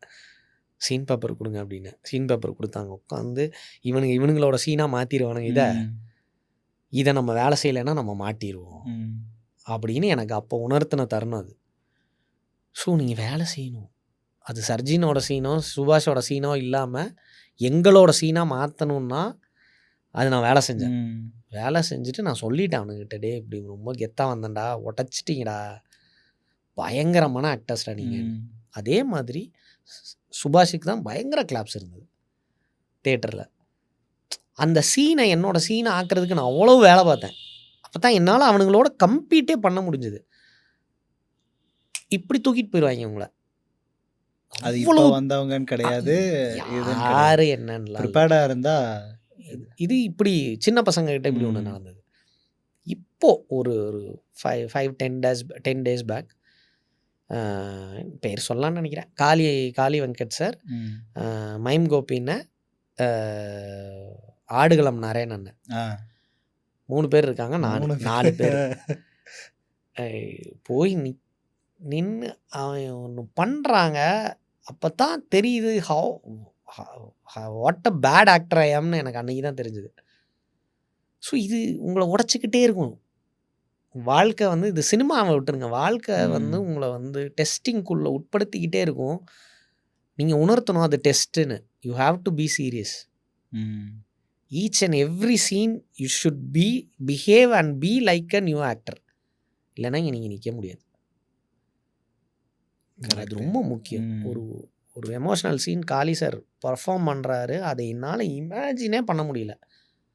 அந்த எக்ஸ்பிரஷனை என்னால் இமேஜின் பண்ணியே பார்க்க முடியல. ரொம்ப சின்ன நுவான்ஸ், மினிமல் நுவான்ஸு, அதெல்லாம் நான் உங்களை வந்து அது என் மண்டைக்குள்ள ஓடிக்கிட்டே இருந்தது. அந்த சீன் எப்படி இதை யோசிச்சாரு, எப்படி இதை பர்ஃபார்ம் பண்ணார், ஏன் என் மண்டை அப்படி யோசிக்கல? அப்போ பக்குவம். கரெக்டு. அதுதான் ஒரு ஆக்டராக அவர் இவ்வளோ வேலை பார்த்துருக்காரு, அதுதான் அவரை இங்கே கொண்டு வந்திருக்கு அப்படின்னு. இதை தான் நம்ம அண்டர்ஸ்டாண்ட் பண்ணணும். ஜஸ்ட் லைக் தட் ஒரு ஆக்டராக நீங்கள் ஈஸியாக அப்படி வந்துடலாம் முடியாது. ஏன்னா விஜய் சேதுபதியே ஒரு இன்டர்வியூவில் வந்துட்டு சொல்லியிருப்பார், அவேர்னஸ். நான் ஃபஸ்ட்டு படத்துக்குள்ளே வரும்போது படத்துக்குள்ளே நான் வரணும்னு ட்ரை பண்ணி ரொம்ப கான்ஸ்டண்ட்டாக, ஆனால் வந்துட்டேன். அதுக்கப்புறம் ஒரு 2 ஹிட்டு கொடுத்தோன்னே எனக்கு கொஞ்சம் ஒரு மாதிரி வந்தது. அப்புறம் ஒவ்வொரு படத்தில் உட்காந்து அதோட ப்ராசஸை என்னங்கிறத நான் ஃபுல்லாக பார்க்க ஆரம்பித்தேன். தலக்கணம் இல்லாமல் இவர் இப்படி நடிக்கிறாருன்னா இவர் மண்டையில் என்ன தோணுச்சுன்னு நான் அதை உட்காந்து யோசிப்பேன். அதுவே என்னோட டெவலப்மெண்ட்டுக்கு எனக்கு ரொம்ப யூஸ்ஃபுல்லாக இருந்துச்சு அப்படிங்கிற மாதிரி சொல்லியிருப்பார். அதே ஸோ எல்லா ஸ்டாண்டர்ட்ஸுன்னு நம்ம ஃபிக்ஸ் பண்ணிக்கிறதுலாம் இருக்குது. ஒரு ஃபீல்டில் நம்ம வந்து சஸ்டெயின் பண்ணணும்னா இல்லைனாலும். எக்ஸாக்ட்லி. நீங்கள் நிறைவு ஆகிறதே பெரிய பிரச்சனைன்னு நினைக்கிறேன். நிறைவு எதில் ஆகணும்னு இருக்குது. இப்போ நான் இருக்கிற இடம் எனக்கு பயங்கர நிறைவை தருது, ஆனால் என்னோட திறமை எனக்கு என்ன நிறைவு தர மாட்டேங்குது. You're so low on your talent அப்படிங்கிறத நான் வந்து எனக்கு நல்லா தெரிஞ்சுக்கிட்டே இருக்குது. ஸோ வந்து அதுதான் சினிமான்னு இல்லை, நீங்கள் சினிமானுக்குள்ளே எடுத்து வச்சு பார்க்க வேண்டியதில்லை. இல்லை, ஜென்ரலாகவே இது ஒரு ப்ராப்ளமாகவே இருக்குதுன்னு நினைக்கிறேன் நான். அதே மாதிரி இன்னொன்று கேட்குறேன்னா, ஒய் காமெடி? ஏன்னா நிறைய பேர் நான் அதான் நடித்தா ஹீரோ தாங்க அப்படின்னா, எப்போ இந்த ஃபாரின் ரிட்டர்ன் அதெல்லாம் இல்லை அதெல்லாம் படவே மாட்டேன் அப்படிங்கிற பாயிண்டில் காமெடிங்கிறது நிறைய பேர் டச் பண்ண ட்ரை பண்ணி போனவங்களும் இருக்காங்க, டச் பண்ணி ப்ராப்பராக பர்ஃபார்ம் பண்ணாதவங்களும் இருக்காங்க, வந்து சூப்பராக பட்டை கலப்புறவங்களும் இருக்காங்க. ஆனால் நிறைய பேர் இல்லை. இப்போ ஒரு ஹீரோக்கு வர கேரக்டர்ஸும் ஹீரோயினுக்கு வர கேரக்டர்ஸும் சைட் கேரக்டர்ஸோட காமிக்கல் கேரக்டர்ஸ்னால் ஒரு இடத்துல எல்லாருக்குமே ஒரு சின்ன பிரேக் இருக்கும். இந்த மாதிரி ஒரு பர்டிகுலராக ஜட்ஜ் பண்ணிடுவாங்களோ நம்மளை அப்படின்னு.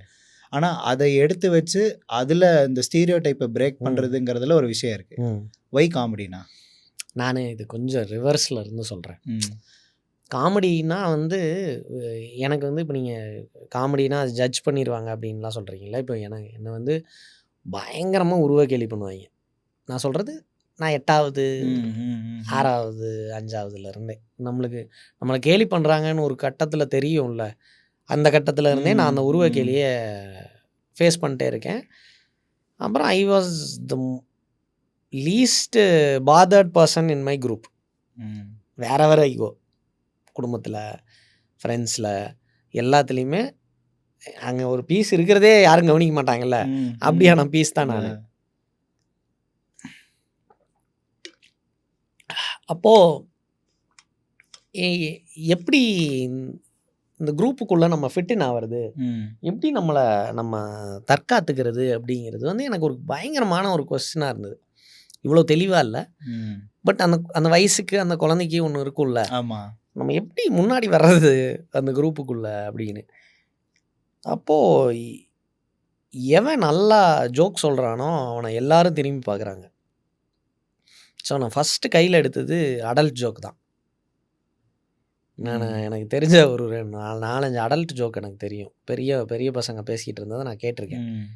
ஏன்னா நான் தான் லீஸ்ட் பாதர்டு இல்லை. நான் ஆமா. எப்போவுமே ஹாலோமேன் மாதிரி தான், இருக்கிறதே தெரியாது, யாரும் கண்டுக்கவே மாட்டாங்க. இப்போ எனக்கு எங்கள் அண்ணனுங்க அவனுங்கெல்லாம் சொன்ன ஜோக்ஸ் எல்லாம் எனக்கு ஞாபகம் இருக்குது.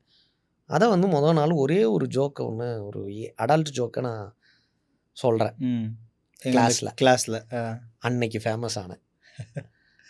அப்போது ஜோக் சொன்னால் நல்லா இருக்குது, சிரிக்கிறானுங்க, அப்போ நம்ம நிறைய ஜோக் சொல்லலாமே அப்படின்னு. இதுதான் எனக்குள்ள முதல்ல என்னைய ஹிட் பண்ணுச்சு. ம். இப்போ எங்கள் மாமா ஒருத்தர் இருப்பார், அவர் நல்ல ஹியூமரஸாக பேசுவார். அப்போ அவர் தான் எனக்கான இன்ஸ்பிரேஷன். ஸோ அவரை காப்பி அடிக்க ஆரம்பித்தேன் கொஞ்சம் கொஞ்சமாக, அவரோட ஜோக்கை. அதை இங்கே எப்படி அப்ளை பண்ணுறது, இப்படி பண்ணி பண்ணி பண்ணி கான்ஷியஸ் எஃபர்ட்டு எனக்கு அன்கான்ஷியஸாக வர ஆரம்பிச்சது. ஹியூமர் வந்து எனக்குள்ள ஹியூமர் வர ஆரம்பிச்சிருச்சு. மிமிக் பண்ண ஆரம்பித்தேன், ஒருத்தனை மாதிரி கேலி பண்ண ஆரம்பித்தேன். அப்புறம் அப்போல்லாம் இந்த பொலிட்டிக்கல் கரெக்ட்னஸ் எல்லாம் இருக்குது, அதில் உருவ கேலி பண்ணுவோம், அதை வச்சு கிண்டல் அடிக்கிறது, ஒருத்தனை பிடிச்சி புள்ளி பண்ணுறது, இது எல்லாம் பண்ணி பண்ணி பண்ணி மெதுவாக எனக்குள்ள ஹியூமருங்கிறது வந்து இலையோடு வந்துருச்சு. அதுக்கப்புறம் ஆர்ட்டுக்குள்ளே வரும்போது ஹியூமருங்கிறது எனக்கு வந்து it was like cake walk. நானே ஒரு உள்ளுக்குள்ளேயே நான் பயங்கர ஹியூமரஸான ஆள் தான். வயசு என்னை அமைதியாக்குச்சு, பக்குவப்படுத்துச்சு. ஹியூமரோட ஃபார்மை இன்னும் கொஞ்சம் பிரசனான மாதிரியான ஆட்கள் வந்து அதை செம்மைப்படுத்தினாங்க. பட் அப்படி தான், that's how humour game in to me. என்னை சேஃப்கார்ட் பண்ணுறதுக்கு ஹியூமரஸாக மாறி ஹியூமரே லைஃபாக நேச்சுரலாக ஹியூமருக்குள்ளேயே உட்காந்துக்கிட்டேன். ஆமாம். ஏன்னா இப்போ இந்த ஹியூமர்னு சொல்கிறத, ஹியூமரே ஆக்சுவலாக நிறைய வகை இருக்குது. ஆமாம் ஆமாம். கவுண்டமணி சார், செந்தில் சார் பண்ணுற அந்த டைப் ஆஃப் காமெடி டோட்டலாக டிஃப்ரெண்ட். வேறு அவங்க ஒருத்தங்களுக்குள்ளேயே சார்ந்து அந்த காமெடி பண்ணிட்டு போயிடும். அதுக்கப்புறம் வரவங்க வந்துட்டு சந்தானம் சார் வராரு, பேசின உடனே ஒரு கவுண்டர் போடுறது. ஆனால் உங்களுதில் பார்க்கும்போது அந்த மாதிரி இல்லை. உங்களுக்கு ஜென்ரலாக வாயிலேருந்து வரதே ஒன்று சொன்னால் ஒரு கமெண்ட்டு, ஆனால் அதில் அந்த ஆளை ஹர்ட் பண்ணுற மாதிரி கமெண்ட்டு கிடையாது. அந்த டைலாக்லேருந்து இல்லை அந்த சிச்சுவேஷனில் ஒட்டி இதாகிற மாதிரியான ஒரு ஹியூமராக இருக்குது. இப்போ இந்த ஹியூமர் டிஃப்ரென்ஸ் இருக்குல்ல, எது ஹெல்த்தியான ஹியூமர்னு நினைக்கிறீங்க? யாரையும் காயப்படுத்தாமல் பண்ணுறது தான் ஹெல்த்தியான ஹியூமர்னு நான் பிலீவ் பண்ணுறேன். ஆனால் அது ஒரு கருத்து தானே.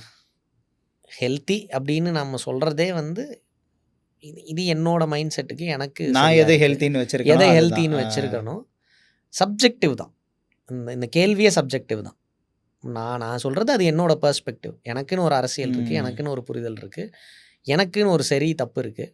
அதுக்குள்ளே இயங்குற என்னால் இந்த மாதிரியான காமெடி தான் பண்ண முடியும். அவங்க பண்ணுறதெல்லாம் தப்பா அப்படின்னா தெரில, அது சப்ஜெக்டிவ் தான். அப்புறம் காலம், இன்னைக்கான காலத்துக்கு இது சரின்னு நினைக்கிறேன். நாளைக்கு என்னைய விட கிளியராக ஃபோக்கஸ்டாக இருக்கிற அரசியல் புரிதலோட, இல்லை வேற ஒரு அன்னைய காலத்துக்கான சரி தப்போட ஒரு குரூப் வரலாம், அவங்க என்னைய போட்டு அடிக்கலாம். அதுதான் நல்லது. எவால்வ் ஆகிட்டே இருக்கிறது தான் நல்லது. நான் ஒரு இடத்துக்கு எவால்வ் ஆகிருக்கேன். ஐ திங்க் திஸ் இஸ் குட்ன்னு நான் பிலீவ் பண்ணுறேன். ஒரு இதை வந்துட்டு நான் என்னோட ஆங்கிள்லேருந்து நான் ஒரு கொஸ்டினாக இதை டிரைவ் பண்ணி கேட்குறேன். ஏன்னா இன்றைக்கி ஆர்ட் ஃபார்ம்ங்கிறது எல்லாருமே வந்துட்டு பார்த்து ரசிக்கிற ஒரு விஷயம். ஃபார்ம் ஆஃப் என்டர்டெயின்மெண்ட்டாக இருந்தாலும் சரி, ஒருத்தங்களை மோட்டிவேட் பண்ணுறதுக்கு உண்டான ஒரு விஷயமா இருந்தாலும் சரி. இப்போ ஏன்னா நீங்களும் நிறைய பேசும்போது இந்த பொலிட்டிக்கல் இன்க்ளினேஷனுங்கிறத சொல்கிறேன். அது எந்த சைடாக வேணாலும் இருக்கலாம், ஒருத்தங்களை ஐடியாலஜி பேஸ் பண்ணி இருக்கும். அந்த காலத்தில் இந்த அரசியலுங்கிறத காமன் மக்களுக்கு நிறைய எடுத்துகிட்டு வரணும் அப்படிங்கிறதுக்கு இந்த ஆர்ட்டை வந்து ஒரு மீடியமாக சூஸ் பண்ணிக்கிட்டாங்க. பண்ணி அதுக்குண்டான ரோல்ஸை ப்ளே பண்ணி தெரியும். அதுக்குண்டான ரோல்ஸை ப்ளே பண்ணி அந்த டைப் ஆஃப் மக்களை வந்து கேப்சர் பண்ணிக்கிறது. தலைவர் நமக்கு இது இந்த மாதிரி பண்ணியிருக்காரு. அப்போது சினிமாவில் இந்த மாதிரி சொல்கிறாரு, நேரில் வந்தாலும் இந்த மாதிரி சொல்லிட்டு ஒரு டைப்பை வந்துட்டு உள்ளே வந்து பூத்துறதுக்கு இந்த ஆர்ட்டுங்கிறது ரொம்ப ஒரு பேசிக் அண்டர்ஸ்டாண்டிங்காக இருக்குது. இப்போ நீங்கள் அவங்க இதை தான் கன்சியூம் பண்ணணும்னு எனக்கு அவசியம் கிடையாது. அந்த ஐஸ்கிரீம்குள்ளே நான் மூலிகையை போட்டுருவேன். அந்த ஐஸ்கிரீம் நீங்கள் சாப்பிட சாப்பிட அந்த மூலிகை உங்கள் உடம்புக்குள்ளே போயிட்டே தான் இருக்கும். இஸ்லாமிய வெறுப்பை நீங்கள் திணிக்கிறதுக்கு இஸ்லாம் தீவிரவாதின்னா அவன் முகமதாவோ இப்ராஹிமாவோ இவனாவோ தான் இருக்கணும் அப்படின்னு ஒன்று நம்ம என்ஜினியர் பண்ணி வச்சுருக்கோம்ல. ஆமாம், அது வருது இல்லை. ஒரு ஒரு ஒரு கிரியேட்டருக்கு திரும்ப இன்னொரு கிரியேட்டர் எழுதும் போது அது அப்படி தானே தோணுது. கரெக்டு. அவன் வந்து ராமனாவோ பீட்டராவோ இருக்க மாட்டேங்கிறானே, இல்லை ஒரு பௌத்த தீவிரவாதியாக இருக்க மாட்டேங்கிறானே. எல்லா ஊர்லேயும் எக்ஸ்ட்ரீமிசம்ங்கிறது இருந்துக்கிட்டு இருக்குது. எல்லா மதத்துலேயும் எக்ஸ்ட்ரீமிசம் இருக்குது. நீங்கள் அதை ஈஸியாக போகிற போக்கில் விதைச்சிடலாம். அந்த மாதிரி குட்னஸை விதைச்சிட்டு போவோங்கிறது தான் எங்கள் படங்களோட ஐடியா. நீங்கள் எப்படி கெட்டதை ரொம்ப அழகாக மென்மையாக அழகு போல் போகிற போக்கில் விதைச்சிங்களோ ஒரு வரியில் விதைச்சிட்டு போயிடுறோம்ல. ஆமாம் சார், சரி பசங்கள்லாம் வந்து எங்களை ரொம்ப ரவுடிசம் பண்ணுறாங்க சார், போதும்ல, ஒரே வார்த்தையில் போயிடுதுல்ல, பிராண்டிங் ஆன மாதிரி ஆயிடுது. அது எங்கேயோ ஒரு பேக் ஆஃப் யுவர் மைண்டில் சரி பசங்கன்னா கெட்டவனுங்க அப்படின்னு ஆயிடுது. அப்போது எங்கள் வாழ்க்கையே காட்ட வேண்டியதாக இருக்குது. ஒரு படமாகவே எடுத்து இது இவ்வளோ அழகான வாழ்க்கைடா, எல்லா இடத்துலையும் பிரச்சனை இருக்குது, எல்லா இடத்துலையும் ப்ராப்ளம் இருக்குது, ஏன் இங்கே மட்டும் அவ்வளோ வயலன்ஸ் நடக்குதுங்கிறத யாரும் கேட்குறதில்ல. இங்கே ப்ரிவைல் ஆகுதுன்னு வச்சுக்குவோம். ஆமாம், நீ சொல்கிற மாதிரி ப்ரிவைல் ஆகுது. ஏன் ஆச்சு? ஏன் எங்கள் இடத்துல இருந்து மட்டும் வெட்டு குத்து நடந்தது? இதை சொல்கிறதுக்கு ஒரு படம் எடுக்க வேண்டியது இருக்கு. அப்புறம் கொஞ்சம் கொஞ்சமாக இன்ஃப்யூஸ் பண்ணுறது இருக்குல்ல, லேசா போகிற போக்கில் அவர் நல்லவர் அப்படின்னு ஒன்று சொல்கிறது இருக்குல்ல, அதெல்லாம் தான் ரொம்ப எளிமையாக நடக்கிறது தான். அந்த மாதிரி தான் நம்ம படங்களையும் நம்ம எளிமையாக தான் கொண்டு போய் காட்ட வேண்டியது இருக்குது. இந்த ஸ்டாண்டுங்கிறது, திஸ் ஆர் தேட்டுங்கிறது, நீங்கள் என்றைக்குமே ப்ரிவிலேஜ் பக்கம் நிற்கவே கூடாது. நீங்கள் சென்டரில் நிற்கிறீங்கனாலே ப்ரிவிலேஜ் பக்கம் நிற்கிறீங்க தான். நடுநிலைங்கிறது ஒரு நிலையே இல்லை. அது obviously that benefits the privileged. So நாங்கள் எடுக்கிற ஐடியா சரியானதுன்னு நாங்கள் ஏன் பிலீவ் பண்ணுறோன்னா, நாங்கள் பாதிக்கப்பட்டவங்க பக்கம்தான் நிற்கணும்னு நினைக்கிறோம். அது என்ன ஃபார்மில் இருக்குதோ எப்போனாலும். நீங்கள் அந்த பக்கம் போனீங்கன்னா பிளாக்ஸ் பக்கம் தான் நிற்போம், இங்கே வந்தீங்கன்னா நாங்கள் மைனாரிட்டி பக்கம் தான் நிற்போம், அவ்வளோதான். அதுதான் லெஃப்டோட ஐடியான்னு நான் நினைக்கிறேன். அதை நம்ம கதையில் எவ்வளோக்கு எவ்வளோ என்டர்டெய்னிங்காக இலகுவாக என்ஜாய் பண்ணுற விதமாக சொல்கிறோமோ அவ்வளோ நல்லது. அது அடுத்த தலைமுறைக்கும் போய் சேருதில்ல. கரெக்டு. நீ வீட்டில் வேலை செய்கிற அக்காவை அக்கான்னு கூப்பிடு, உங்கள் டிரைவரை மாமான்னு கூப்பிட்டு சொல்லி கொடு. வீட்டில் இருக்கிற டிரைவர் அண்ணாவோட குழந்தைங்கள உங்கள் குழந்தைங்களோட விளையாட விடுங்க, சமமாக பேச விடுங்க. நாளைக்கு அவன் தான் டாக்டர், அவன் என் பையன் தற்கொலையாக கூட போகலாம். இருக்குல்ல, தெரியாது. ஆமாம், இருக்கணும். அதுதான் வேணும், அதுதான் சமநிலை, இதுதான் வேணுங்கிறேன். இந்த மாதிரியான சின்ன சின்ன உரையாடல்களை கதைக்குள்ளே வைக்கணும்னு நினைக்கிறேன் நான். அதுதான் அழகாக இருக்கும்னு நினைக்கிறேன். கார்ட்டூன்ஸே இன்றைக்கி இருக்கிற கார்ட்டூன்ஸ் ரொம்ப தப்பாக இருக்குது. அன்றைக்கி டாம் அண்ட் ஜெர்ரி ஆகட்டும், பாப்பாய் ஆகட்டும், பாப்பாய் எல்லாம் ஸ்பினாச் சாப்பிட்டா நல்லதுன்னு சொல்லிட்டு இருந்தது. அதுலேயும் சில பிரச்சனைகள் இருக்குது. எல்லாத்துலேயும் பொலிட்டிக்கல் கரெக்ட்னஸ் கம்ப்ளீட்டாக இல்லை, ஆனால் டு அன் எக்ஸ்டென்ட் இருந்தது. இன்றைக்கி அது இல்லை. அதை ஆர்ட்டில் நம்ம கொண்டு வர வேண்டிய கட்டாயம் இருக்குது. இன்றைக்கி லட்டு தின்னா ஸ்ட்ரென்த் வருதுன்னு ஒரு கார்ட்டூன் எடுத்துகிட்டு இருக்கிறானுங்க. இட்ஸ் நாட் த ஃபார்ம் இல்லை, அதாவது குழந்தைங்களுக்கு கன்சியூம் ஆகிட்டு இருக்காது. அதை அடித்தா நீங்கள் வேறு மாதிரி ஆயிடலாம் அப்படிங்கிறது ரொம்ப தப்பான ஒரு கன்செப்ஷன். பாப்பாய் மாதிரியே தான் அந்த இதுவும். எக்ஸாக்ட்லி. ஸ்பினாச் சாப்பிட்டா ஸ்ட்ரென்த் வரும்னு சொன்னது பாப்பாய், லட்டு சாப்பிட்டா ஸ்ட்ரென்த் வரும்னு சொன்னது இப்போ இருக்கிற கார்ட்டூன்ஸ். அது பெரிய பிரச்சனைங்கிறேன் நான். அப்போ ஆர்ட்டில் இதை கடத்த முடியும் இவ்வளோ இலகுவா. அதில் எதை எடுத்துக்கிறானோ எடுத்துக்கிட்டோன்னு நம்ம நினைக்கிறது சரிதான்னு நினைக்கிறேன் நான். எடுத்துக்கிறவங்க எடுத்துக்குவாங்க. போகிற போக்கில் அது பதிஞ்சிருங்கிறேன் நான். போக போக அது பதிவாகிட்டே தான் இருக்குது. இப்போ இந்த இன்ஜினியரிங் வந்து பண்ணுறாங்களாண்ணா, இப்போ லட்டு சாப்பிட்டா எல்லாருக்குமே தெரியும் ஸ்வீட்டுங்கிறது ரொம்ப கன்சியூம் பண்ண முடியாது.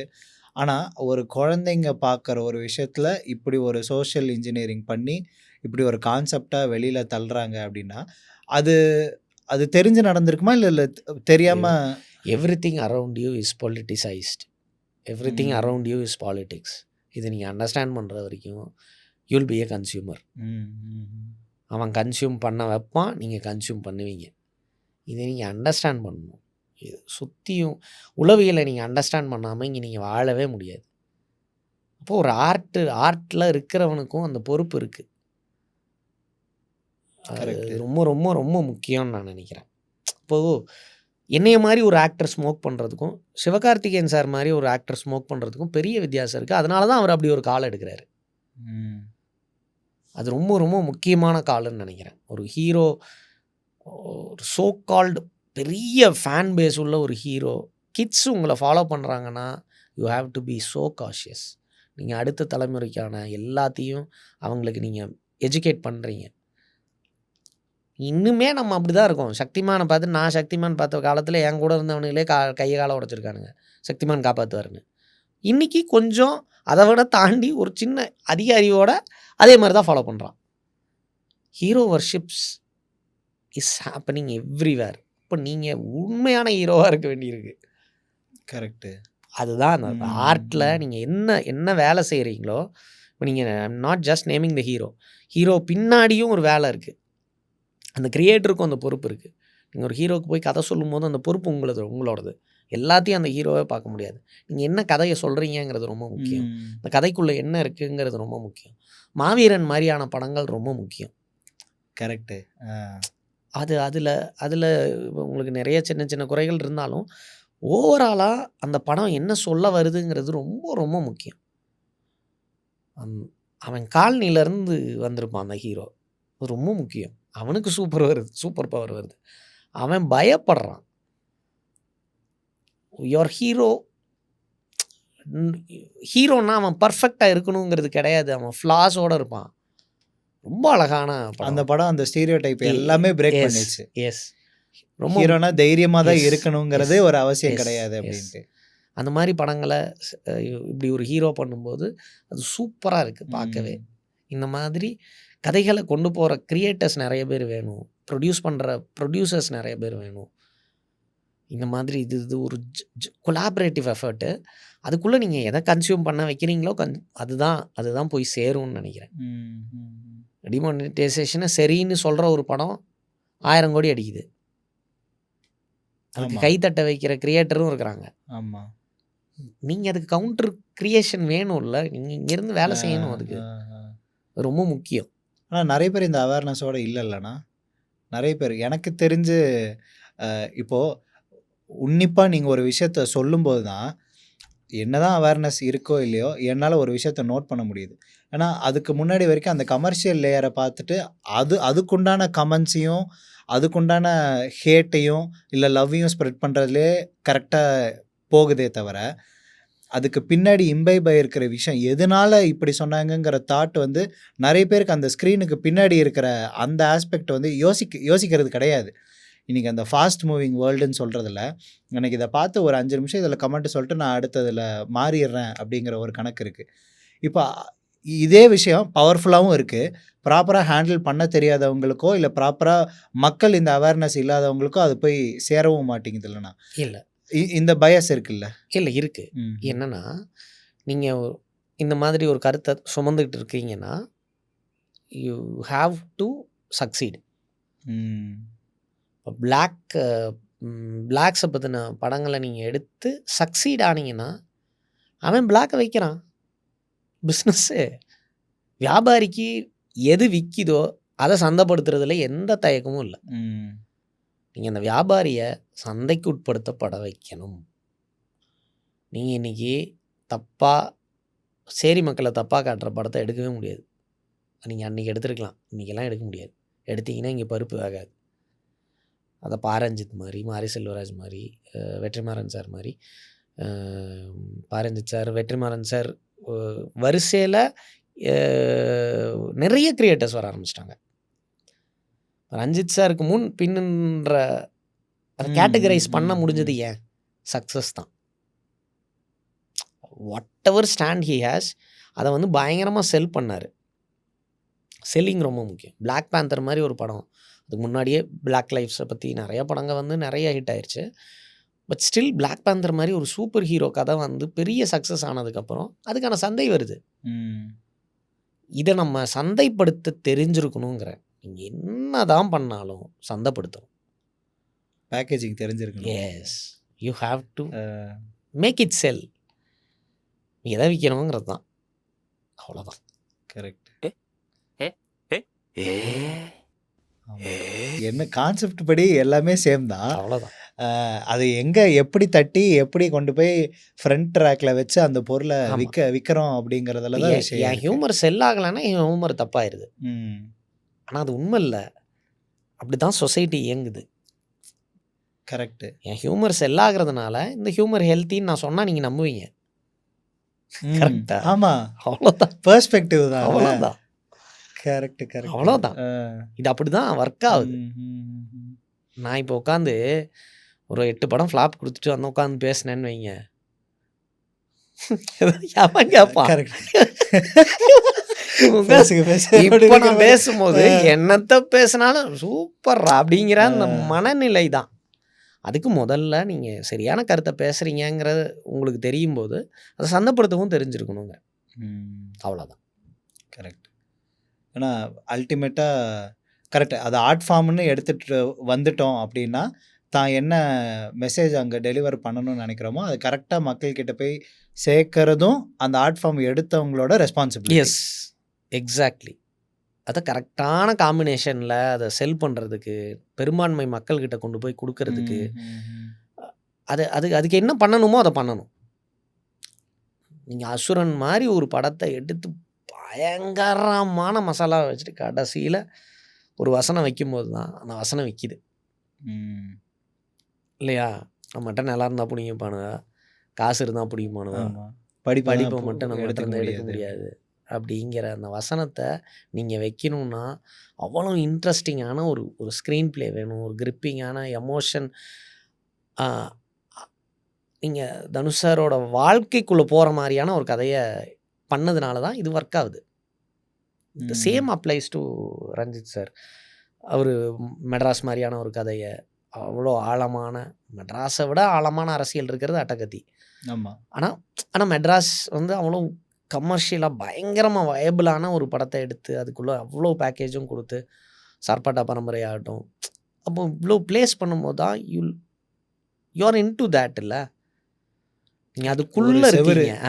வாழை மாதிரி ஒரு படத்தை கொடுக்கணுன்னா அது அவ்வளோ கமர்ஷியலைஸ் பண்ணி அவர் வாழ்க்கை அது ஃபுல் ஆஃப் பெயின் தான். ஆனால் அதை மட்டும் எடுத்திருந்தாருன்னா அது விற்றுருக்காது. பேக்கேஜிங் தெரிஞ்சிருக்கு. அந்த பசங்களோட காமெடியும் சேர்ந்ததுனால தான் அதில் அந்த படம் ஏதோ ஒன்று. ஐ don't want to name this அப்படி சொல்ல வரல, நான் பேக்கேஜிங் தெரிஞ்சிருக்குங்கிறேன். அதை நான் வந்து என் லைஃப்பில் நான் அதை அப்படி தான் எடுத்துக்கிறேன். ஏன்னா ரைட்டிங்காகவே ஆக்சுவலாக பயங்கர ஸ்ட்ராங்கு. இது என்ன தான் ஆக்டர்ஸ், சப்போர்ட்டிங் ஆக்டர்ஸ் எல்லாம் பண்ணாலும் ரைட்டிங் ஸ்டாண்ட் பாயிண்டில் அந்த ஸ்டோரி வந்துட்டு அந்த ஆக்டர்ஸ்லாம் ஒத்துக்கிட்டு வரத்துக்கே அது வந்து செல் ஆகணும். ஸோ ஐயா என்னன்னா அதான் ஆர்ட்டை பொறுத்த வரைக்கும் இதுதான் கரெக்டு, இதுதான் இதுதான் முக்கியம் அப்படின்னு இல்லைன்னு நினைக்கிறேன் நான். எல்லாமே முக்கியம். எல்லாம் பண்ணி ஒரு நல்ல ப்ரொடியூசர் இல்லைன்னா படம் ஒன்றுமே இல்லாமல் போயிடும். கரெக்டு. அது ரொம்ப ரொம்ப முக்கியம். அதை விற்க தெரியணும், எதை எப்போ எடுக்கணும்னு தெரியணும். ஒரு காருக்கு பெட்ரோல் மாதிரி ஆயிலும் முக்கியம், என்ஜினும் முக்கியம், ஸ்பார்க் ப்ளக் முக்கியம், டயர் முக்கியம், அதுக்குள்ளே அடிக்கிற காற்று வரைக்கும் முக்கியம். எல்லாம் கண்டிஷனில் இருக்கு, காற்று மட்டும் அடிக்கலைன்னா அங்கேயே தான் இருக்கணும். அந்த மாதிரி தான் சினிமா கண்டிஷனும் கரெக்டாக இருந்தால் ஆர்ட் அப்படி தான். ஆர்ட்டுக்கு எல்லாமே முக்கியம். நீங்கள் அதை அமைச்சிக்க தெரிஞ்ச ஒரு ஆளாக இருக்கணும். சில சமயம் அமையும், இல்லைன்னா அமைச்சுக்கணும். நீங்கள் ஒர்க் பண்ண டேரக்டர்லேயே வச்சு ரொம்ப கம்ஃபர்டபுளான டேரக்டர் இவர்கிட்ட அடுத்து இன்னொரு தடவை ஒர்க் பண்ணலாம். நீங்க ஆல்ரெடி ஒர்க் பண்ணவருக்கு சொல்றேன். இன்னொரு தடவை ஒர்க் பண்ணலாம். இவருக்குள்ள இன்னொன்று இருக்கு. இப்பதான் இந்த லேயர வந்துட்டு அவரு எக்ஸ்ப்ளோர் பண்ணிட்டு இருக்காருங்கிறதா இருக்கலாம். ஃப்யூச்சர்ல நான் இவரு கூட ஒர்க் பண்ணணும். இந்த மாரி லிஸ்ட் பண்ணணும்னா யார நான் சொல்வீங்க? எனக்கு ஃபர்ஸ்ட்டு எப்பவுமே ராஜேஷ். ம். The most comfortable and convenient director and actor could ever imagine. அவர் எப்போ உங்ககிட்ட எப்படி வேலை வாங்குறாருன்னு இப்போ வரைக்கும் என்னால் கண்டுபிடிக்க முடியல. நான் அதிகமாக வேலை செஞ்ச டைரக்டர் அவர் தான். ம். நான் ஏடியா ஒர்க் பண்ணதும் அவர்கிட்ட தான். என்னால் அவரோட அந்த கிராஃப்டை என்னால் கிராக்கே பண்ண முடியல. அவர் ராஜேஷ் கிட்ட வந்து ஃப்ளாலெஸ் ஆயிடுச்சு. அவர்கிட்ட அந்த கிராஃப்டோட ஆளுமை வந்து ஃப்ளாலெஸ் ஆயிட்டாரு. அதில் சித்தர் நிலை அடைஞ்சிட்டாரு மையில். ஒரு படம் தான் பண்ணியிருக்கிறாருன்னு இப்போ மக்கள் நினச்சிக்கிட்டு இருக்கலாம். பட் அவர் நிறைய வேலை பார்த்துருக்காரு. போட்ட பேஸ்மெண்ட் அவருக்கு அவ்வளோ ஸ்ட்ராங். பயங்கரமான ஒரு டிரெக்டர். ராஜேஷ் தான் எனக்கு the most comfortable and the most favourite director of all. எனக்கு வந்து ராஜேஷ் தான். எனக்கு தமிழரசன் பச்சைமுத்துக்கிட்ட திரும்ப ஒரு தடவை எப்போவாவது வேலை செஞ்சிடணும்னு ஒரு ஆசை. ஏன்னா அவர் புரிஞ்சுக்காமையே படத்தை பண்ணி முடிச்சிட்டேன். அது பயங்கர சக்ஸஸும் ஆயிடுச்சு. அது எனக்கு கெரியரையே சேஞ்ச் பண்ணி கொடுத்துருச்சு. ஆனால் அவர் இதை தான் சொல்ல வராருன்னு தெரியாமையே எல்லாம் பண்ணி முடிச்சிட்டேன். இப்போ ஒரு தடவை தெரிஞ்சு வேலை பார்த்தா அது எப்படி இருக்குன்னு பார்க்குறதுக்கு ஆசையாக இருக்குது, அவ்வளோதான். மற்றபடி எனக்கு அவரோட ஹிஸ்ட்ரிக்கில் ரைட் பண்ணணுங்கிற ஆசையெல்லாம் கிடையாது. அவர் இன்னும் நிறைய ரொம்ப வித்தியாசமான படங்களை பண்ண போகிறாரு. பயங்கர ஒரு குவர்க்கியான கிரியேட்டர் அவர். இன்னும் ஒரு தடவை அவர் புரிஞ்சுக்கிட்டு ஒரே ஒரு படம் என்னைக்காவது someday somewhere, hope that happens, பார்ப்போம். ஆசைப்படுற டைரக்டர்னா ஒரு கிராண்ட் ஸ்கேலாகவும் இருக்கலாம், இல்லை இவர் இன்னும் அண்டர் ரேட்டடாக இருக்கார், பட் இவரை டேப் பண்ணால் கரெக்டாக இருக்கும் அப்படிங்கிற ஒரு எனக்கு இன்னும் வரிசையில் எனக்கு எல்லாத்துக்கும் கலை கூட நல்ல ரேப் இருக்குது. இப்போ ஒர்க் பண்ண எல்லாருமே நிதிஷ் சகாதேவ் வந்து டிலைட் டு ஒர்க் வித். எனக்கு என்னென்னா ஒவ்வொன்றும் ஒரு டைப்புங்கிற மாதிரி. முத்து அயலி பண்ண முத்து, ஏஆர்கே சரவணன் சார், வீரன் பண்ண ஏஆர்கே சரவணன் சார் கூட பயங்கர எக்ஸ்பீரியன்ஸ். அது பிவி சங்கர் சார், இப்படி நான் ஒர்க் பண்ண எல்லாருமே ஒரு மீட்ரு. இப்போ பண்ணிகிட்டு இருக்கிற சிலர் கூடயும் எனக்கு நல்ல சிங்க் இருக்குது. பட் எனக்கு ஒர்க் பண்ணணும்னு ரொம்ப ஆசைப்படுற, இது வரைக்கும் படமே பண்ணாத ஒரு பையன் இருக்கார், இளவரசன்னு. மேபி இந்த இன்டர்வியூ பார்த்துட்டு ஒரு 5 வருஷம் கழிச்சு இவனை பற்றி தான் ஒரு பயங்கரமான ஃபைண்ட் ஆஃப் தமிழ் சினிமாவாக இருக்க போகுது. மேபி நெக்ஸ்ட் இயர் அவரோட படம் வரும். அவரோட ஒர்க் பண்ணணுங்கிறது தான் என்னோட தெரில லிஸ்ட்டில் ஒன் ஆஃப் த இல்லை ரொம்ப முக்கியமான கிரியேட்டர். இஸ் கோயிங் டு ஒரு ஷேக் கிரியேட் பண்ணுவான் அந்த பையன், நான் நம்புகிறேன். நான் பார்த்ததுலேயே ரொம்ப ரொம்ப ரொம்ப பயங்கர ஒரு வேற ஒரு ஆளாக இருக்காப்புல. Very very eager to work with him. அவரோட சென்ஸ், சினிமாவோட சென்ஸே வேறையாக இருக்குது. ரொம்ப ரொம்ப இன்ட்ரெஸ்டிங்கான ஒரு பர்சனாலிட்டி. அது எனக்கு இளவரசன் தான். நைஸ். ஏன்னா இப்போ நான் அடுத்தது என்ன கேட்க வந்தேன்னா, இப்போது 4 டிஃப்ரெண்ட் மைண்ட் செட்டில் இருக்கிற கேரக்டர்ஸு ஒரு இடத்துல இருந்தாங்கனாலே அங்கே ஆட்டோமேட்டிக்காக பாலிட்டிக்ஸுங்கிறது வந்துடும் அப்படின்னு. சினிமாங்கிறது அந்த மாதிரி தான். ஒரு 1000 பேர் டிஃப்ரெண்ட்டான mindset working towards one particular goal, அந்த படத்தோட வெற்றி. இப்போ இந்த இடத்துல இப்போ நம்ம இந்த மாதிரி யூடியூப்லேருந்து போய் அங்கே அச்சீவ் பண்ணி பண்ணுறவங்க இருக்காங்க. இப்போ சிவகார்த்திகேயன் அண்ணாவும் நம்ம சொல்லியிருந்தோம். அவர் வந்துட்டு டிவி செட்லேயே இருந்து எல்லாம் பார்த்து இன்றைக்கி அந்த இதுலேயே இருக்கிற ஒரு ஹையஸ்ட் ஃபார்மில் நல்ல ஒரு பெய்டு ஆக்டராக அவரோட மார்க்கை அவர் வந்து செட் பண்ணிட்டார். இப்போது இங்கிருந்து வந்தவங்க நிறைய பேர் தேட்டர் ட்ராமா ஆர்டிஸ்ட் ட்ரூப்லேருந்து எல்லாமே வந்திருப்பாங்க. இப்போ இங்கே ஒரு 4 பேர் சேரும்போதே ஒரு பாலிடிக்ஸ்னு ஒன்று நடக்கும்லண்ணா, அந்த மாதிரி எதாவது நடந்திருக்கா? இல்லை அதில் ஏதாவது இன்ட்ரெஸ்டிங்கான விஷயம் இல்லை ஏதாவது? நான் வந்து பயங்கர லிசனராக மாறிடுவேன் சினிமாக்குள்ளே போயிட்டா, செட்டுக்குள்ளே போயிட்டா. நான் ரொம்ப ரேர். எனக்கு ஒரு பயங்கர கம்ஃபர்டபுளான ஒரு ஸ்பேஸ் கிடைக்காத வரைக்கும் நான் பேசவே மாட்டேன். ஸோ நான் பயங்கர அப்சர்விங் இதில் தான் இருப்பேன். எனக்கு காதுக்கு நிறையா வந்திருக்கு, இப்படி பேசியிருக்காங்க, அவர் இப்படி பேசியிருக்காரு, அவர் இப்படி சொல்கிறாரு, அப்படி. I don't respond to that. எனக்கு அது தேவையில்லாத வேலை. அவங்க லைனில் அது அவங்களுக்கு நியாயமாக கூட இருக்கலாம். ம். நம்ம எல்லாத்துக்கும் பிடிச்சவனா இருக்கவே முடியாதுல்ல. நீங்க Correct. யாரோ ஆமா. ஒருத்தருக்கு எங்கேயோ ஒரு இடத்துல எவனோ ஒருத்தன் தீர்க்கமாக உங்களை வெறுத்துட்டு இருப்பான். இந்த நிமிஷம், இந்த நொடி. தீர்க்கமா ஏன்னே தெரியாது. அது வேலையா வச்சு பார்த்துக்கிட்டு இதுல இருப்பாங்க. பியூட்டி என்னன்னா அவனை உங்களுக்கு யாருன்னே தெரியாது. அதுதான் இன்னைக்கு இருக்கிற இன்டர்நெட் எரால உங்களுக்கு அது நடந்துகிட்டு இருக்கும். இப்போ இதை நினைச்சிட்டு நம்ம பயங்கரமா கவலை வேற பட்டுட்டு இருப்போம். ம். ஒரு கமெண்ட்டை உங்களை கஷ்டப்படுத்திடும். உங்களுக்கு ஒரு ஆமா. 30-40 நல்ல கமெண்ட் வந்திருக்கும். கீழே மெண்டல் மாதிரி இருக்கடா அப்படின்ட்டுருவானுங்க. ஒன்று என்னவா இருக்கும், எந்த இடத்துல நம்ம மெண்டலாக இருந்தோம் அப்படின்ற அந்த அதுதான் அது அந்த மாதிரி இருக்குல்ல. அப்போ அதை கன்சியூம் பண்ணிக்க மாட்டேன் நான். ஹேட்டை வந்து நான் என்னை அதிகமாக கன்சியூம் பண்ணிக்க உள்ள மாட்டேன். எடுத்துக்கிறதே இல்லை. I just reassure that I'm clear. கரெக்டாக இருக்கா, அவன் சொல்கிறது இல்லை நியாயம் இருக்கா அப்படிங்கிறத ஒரு தடவை பார்ப்பேன். ரேண்டம் ஹேட்டுனா அதெல்லாம் பிரச்சனையே கிடையாது. யூடியூப்லேருந்து வந்தாங்கிறதுக்காக ஒரு ஹேட்டை கொடுத்தாங்கன்னா அது என் பிரச்சனையே கிடையாது. அதுவும் பிரச்சனை ராஜா. விஞ்ஞானம் வளர்ந்தது என் பிரச்சனை இல்லை, அந்த விஞ்ஞானத்தால் வளர்ந்தது என் பிரச்சனை இல்லை. விஞ்ஞானத்துக்கு முன்னாடி பிறந்தது உன் பிரச்சனை. அதுக்கு நான் என்ன பண்ண முடியும்? இல்லை, அந்த ஃபார்மை கரெக்டாக யூஸ் பண்ணிக்க தெரியாததும் அவங்க பிரச்சனை. ஆமாம். அப்படிங்கிறதுனால எனக்கு அதுக்குள்ளெல்லாம் நான் போய் ரொம்ப என்னைய நான் ரொம்ப கஷ்டப்படுத்திக்கிறதோ யோசிச்சுக்கிறதோ எல்லாம் கிடையாது. எஸ், ஏன்னா இன்னைக்கு சினிமா ஒரு சான்ஸ்லேயோ இல்லை ஒரு ஃப்ரேமில் வந்துட்டாங்கன்ட்டு அந்த ஃபேஸ் வேல்யூவை வச்சு யூடியூப்பில் நிறைய பேர் நிறைய விஷயம் பண்ணிகிட்டு இருக்காங்க. சினிமா ரிலேட்டடாகவே இருக்கிற விஷயம், பாட்காஸ்ட்டாக இருக்கட்டும், ஃபிலிம் ப்ரமோஷன்ஸ்க்கு உண்டான இன்டர்வியூஸாக இருக்கட்டும், நிறைய விஷயம் பண்ணுறாங்க. ஸோ அந்த பிளாட்ஃபார்மை கரெக்டாக யூஸ் பண்ணிக்க தெரிஞ்சவங்க பண்ணிடுறாங்க. பண்ண தெரியாதவங்களுக்கு இந்த மாதிரி ஹேட் கமெண்ட்ஸாகவே போயிடும் அந்த விஷயம். இல்லை ஜஸ்ட் கமெண்ட்டுக்காக சொல்லலை, நேரடியாக சொல்கிறவங்களையும் சேர்த்து தான் சொல்கிறேன். இப்போ நான் இந்த விர்ச்சுவல் வேர்ல்டுக்கே இவ்வளோ கவலைப்படுற காலத்தில் நம்ம நேரடியாகவே நான் கவலைப்பட மாட்டேங்கிறேன். நான் விர்ச்சுவல் ஹேட்டெல்லாம் என்னை ஒன்றுமே பண்ணாது. ஹேட்டும் நான் இன்னும் I tend go through that. But வந்தாலும் அது என்னை ரொம்ப காயப்படுத்தாதுங்கிறேன் நான். இப்போ நேரடியாக நீங்கள் பேசுகிறப்போ நேரடியாக உங்களுக்கு people were so kind to me விர்ச்சுவலாக. எனக்கு அதில் எந்த இதுவும் இல்லை. இப்போ சோஃபார் நாளைக்கு அடி வாங்கலாம், அது அப்படி தான் இருக்கும். இன்னொன்று லவ் ஹேட்டு ரெண்டுத்துக்கும் 3 நாள் 4 நாள் தான் வேலிடிட்டியே மேக்ஸிமம். த பிக்கஸ்ட் ப்ராப்ளமே வந்து விர்ச்சுவல் வேர்ல்டில் 4 நாள் தான்.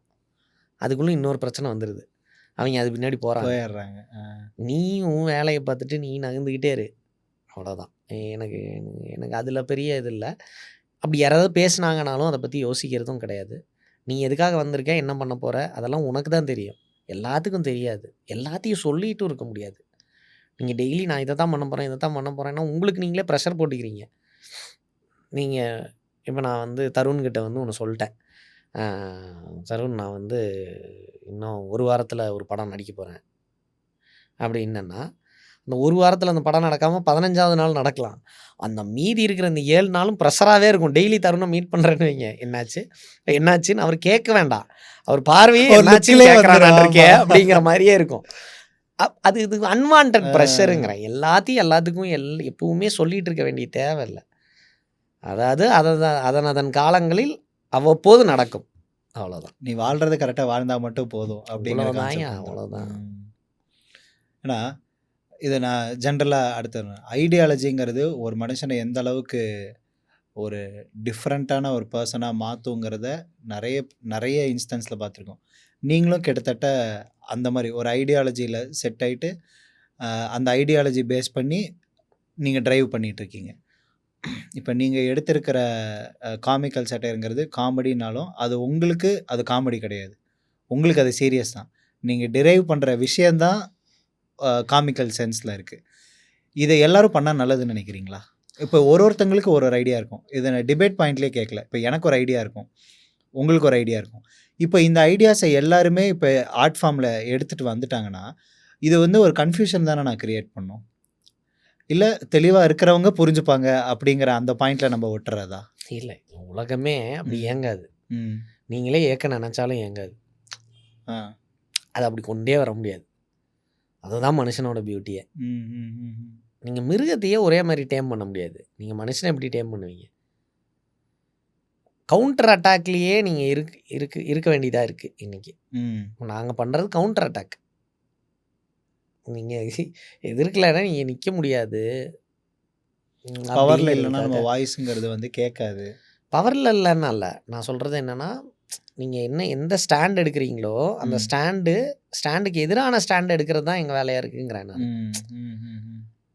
நீங்கள் ரைட்டுனா நான் லெஃப்ட்டுன்னு நிற்க வேண்டியதாக இருக்குது. எதுவும் இல்லை, அது பாட்டுக்கு போயிட்டுருக்குன்னா எந்த பிரச்சனையும் இல்லை. அது பாட்டுக்கு போகாததுனால அதை போக வைக்கிறதுக்கு போராடுறதெல்லாம் கரெக்ட் இல்லைன்னு சொல்கிறதுக்கும் நீங்கள் சொல்கிறது எல்லாம் சரியில்லையா, அப்படி கிடையாது.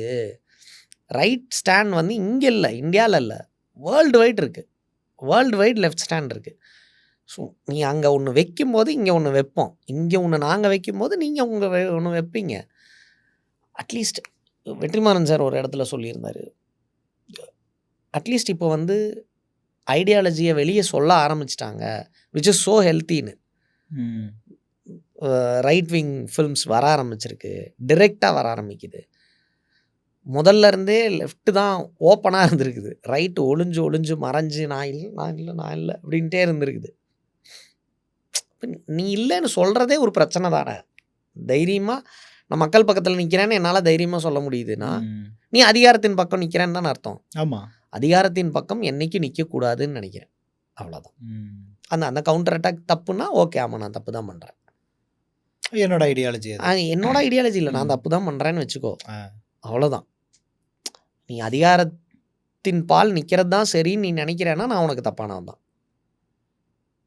அவ்வளோதான்.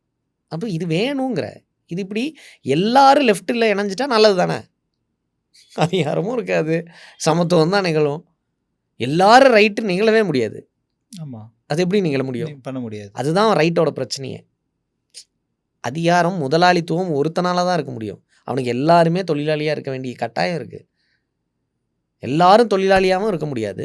பட் என்ன லெஃப்ட் என்ன சொல்ல வருதுன்னா சமத்துவத்தை சொல்லுது. நீ முதலாளியாக இருந்தாலும் சமத்துவத்தை ப்ரீச் பண்ண சொல்லுது. அதுதான் இப்போ லெஃப்டில் நீங்கள் நிறைய பிரிவுகள் இருக்குது, அதுதான் அதோட அழகுன்னு நினைக்கிறேன். இங்கினக்குள்ளேயே நடக்கிற பிரச்சனையை அங்கனக்குள்ளேயே அடிக்கிறதுக்கு ஆள் இருக்குது. இங்கே எல்லாம் வேறு மாதிரி பார்க்குறாங்க, இங்கே இந்த பிரிஞ்சு இருக்கிறாங்க அப்படின்னு. பிரிஞ்சு இருக்கிறது தான் அதோட அழகு, இந்த ஸ்ட்ரக்சரோட அடிப்படையே அதுதான். யூனிட்டிங்கிறதுல யூனிட்டி தான், யுனைடெட் பை ஐடியாலஜி, அது வேற. பெரியார் என்ன சொல்கிறாரு, நானே சொல்லியிருந்தாலும் அது தப்புன்னு உனக்கு உன் மனசுக்கு பட்டுச்சுன்னா அதை கேள்வி கேளு.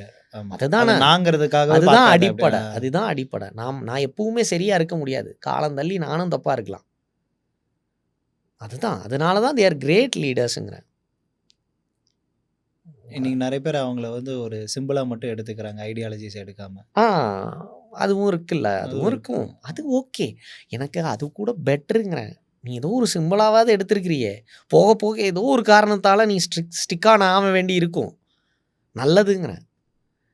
இப்போ அரசியல் எல்லாரும் பேசுகிறாங்க, சோஷியல் மீடியாக்குள்ளே ரீல்ஸை பார்த்துட்டு அரசியல் பேசுகிறாங்க. அப்படியாவது பேசுகிறானே, நல்லது தானே, பேசட்டும், தப்பாக அரசியல் பேசட்டும், அவன் போக போக சரியாயிடுவான். பேசாமல் இருக்கிறது தான் மிகப்பெரிய பிரச்சனை. அவனுக்கு அரசியலே தெரியாமல் இருக்கிறது ரொம்ப தப்பான அரசியலாவது தெரிஞ்சுக்கிட்டோம், தப்பாக பேசியாவது தெரிஞ்சுக்கிட்டோம், அது ரொம்ப முக்கியம். ஆனால் பேசுங்க. ஆமாம், எதையுமே புனிதப்படுத்தாதது தான் இடதுசாரி, அது ரொம்ப முக்கியங்கிறேன், அவ்வளோதான். ஆனால் உங்ககிட்ட பேசும்போதே எனக்கு எக்கச்சக்க ஐடியாஸ் புதுசாக நான் என்னை வந்து அன்கவர் பண்ணுற மாதிரி பண்ணிகிட்டு இருக்கேன். இப்போது நீங்கள் ரொம்ப பிஸியாக இருக்கீங்க, ஏன்னா பார்க்கும்போது 300 நாள் நான் ஃபுல்லாக ஷூட்டிங் அது இதுன்ட்டு தான்.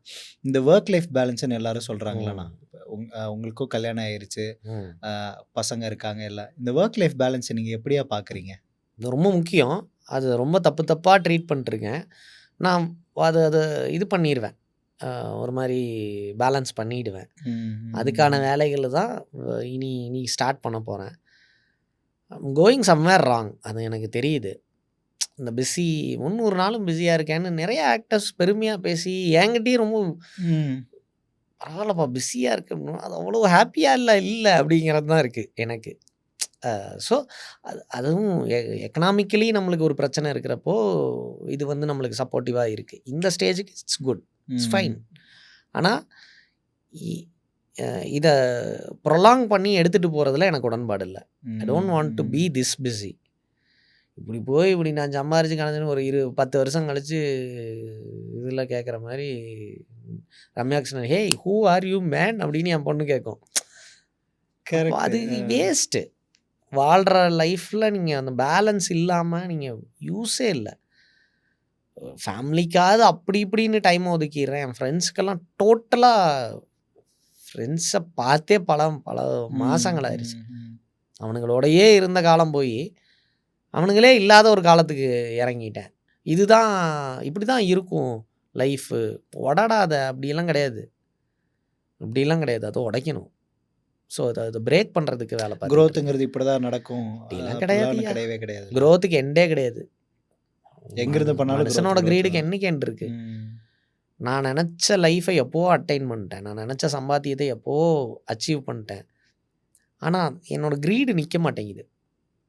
பார்த்து மைண்ட் அளவில் கர்டைல் பண்ணிட்டு மனுஷனோட ஆசைக்கு எல்லையே இல்லைன்னு புத்தர் சொல்கிற மாதிரி அதை கட்டுப்படுத்த தெரிஞ்சவன் தான் மனிதன் ஆகிறான்னு சொல்லியிருப்பார்ல. அது அது ரொம்ப முக்கியம்.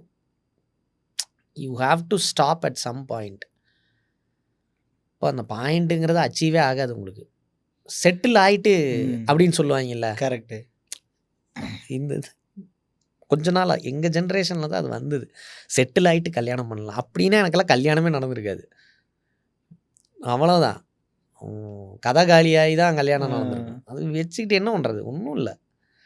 ஸோ அப்படி கிடையாது.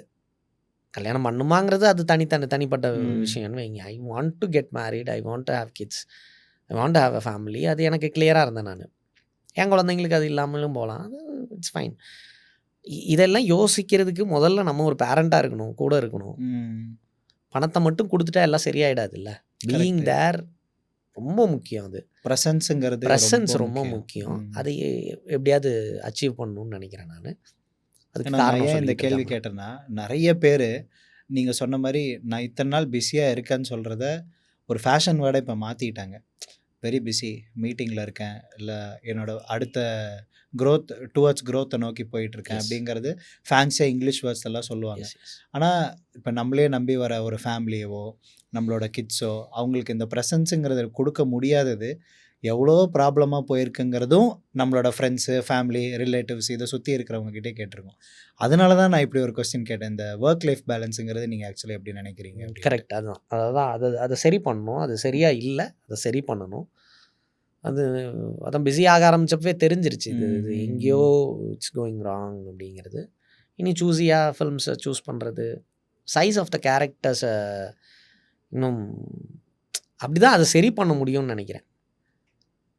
Being highly paid actor and ஏன் ஹைலி பெய்டு ஆக்டர்னால் நான் சூஸியாக இருக்கேன்.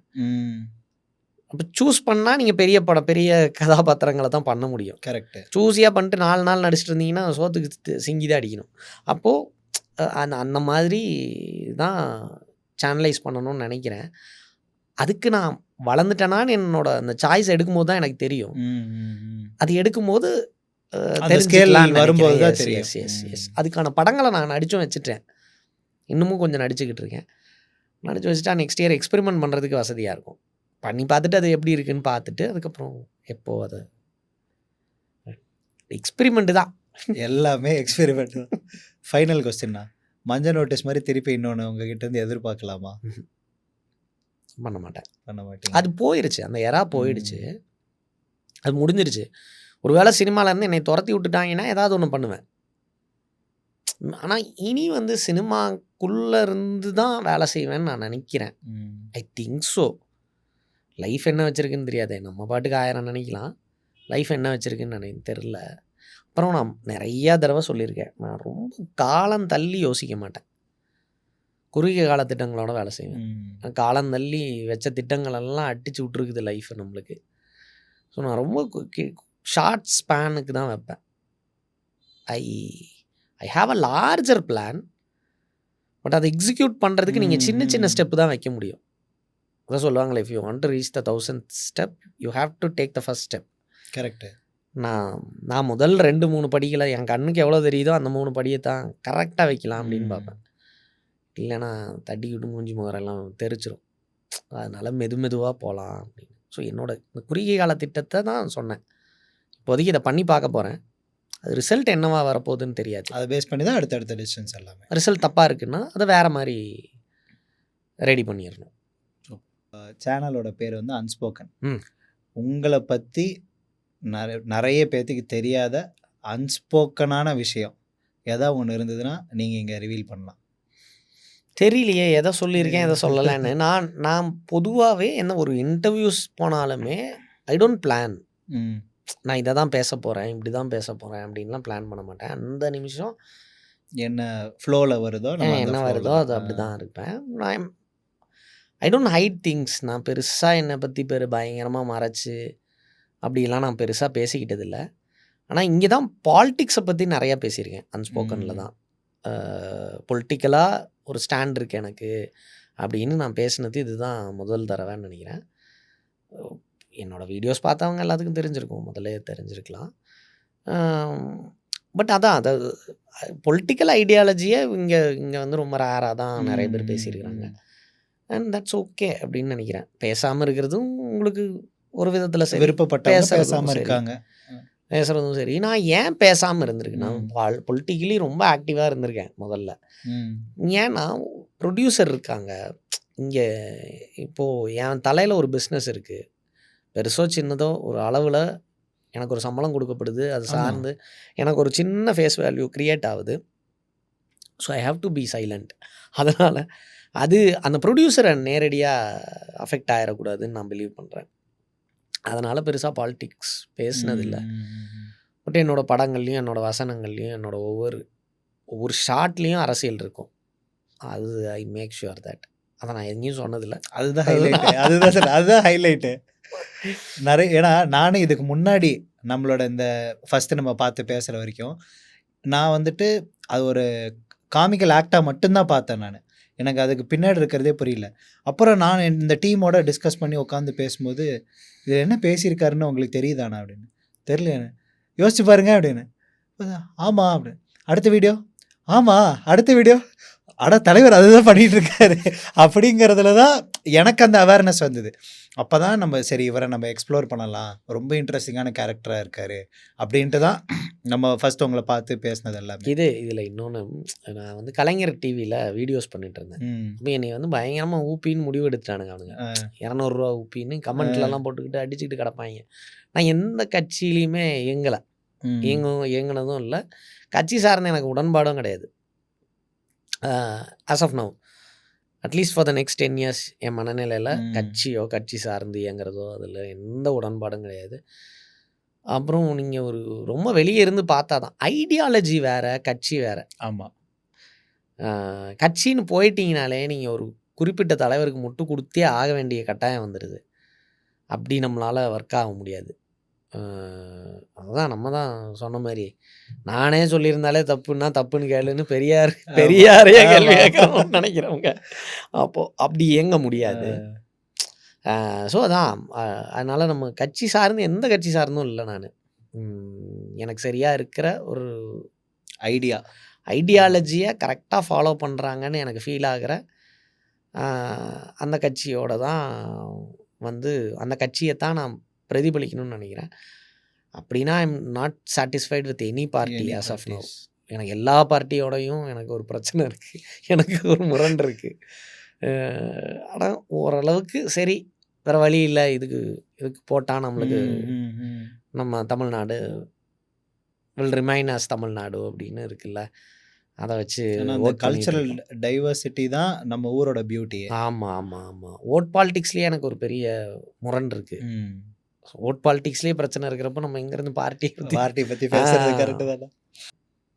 தேங்க்யூ ஸோ மச்ண்ணா, thank you for your presence here. Thank you, so lovely.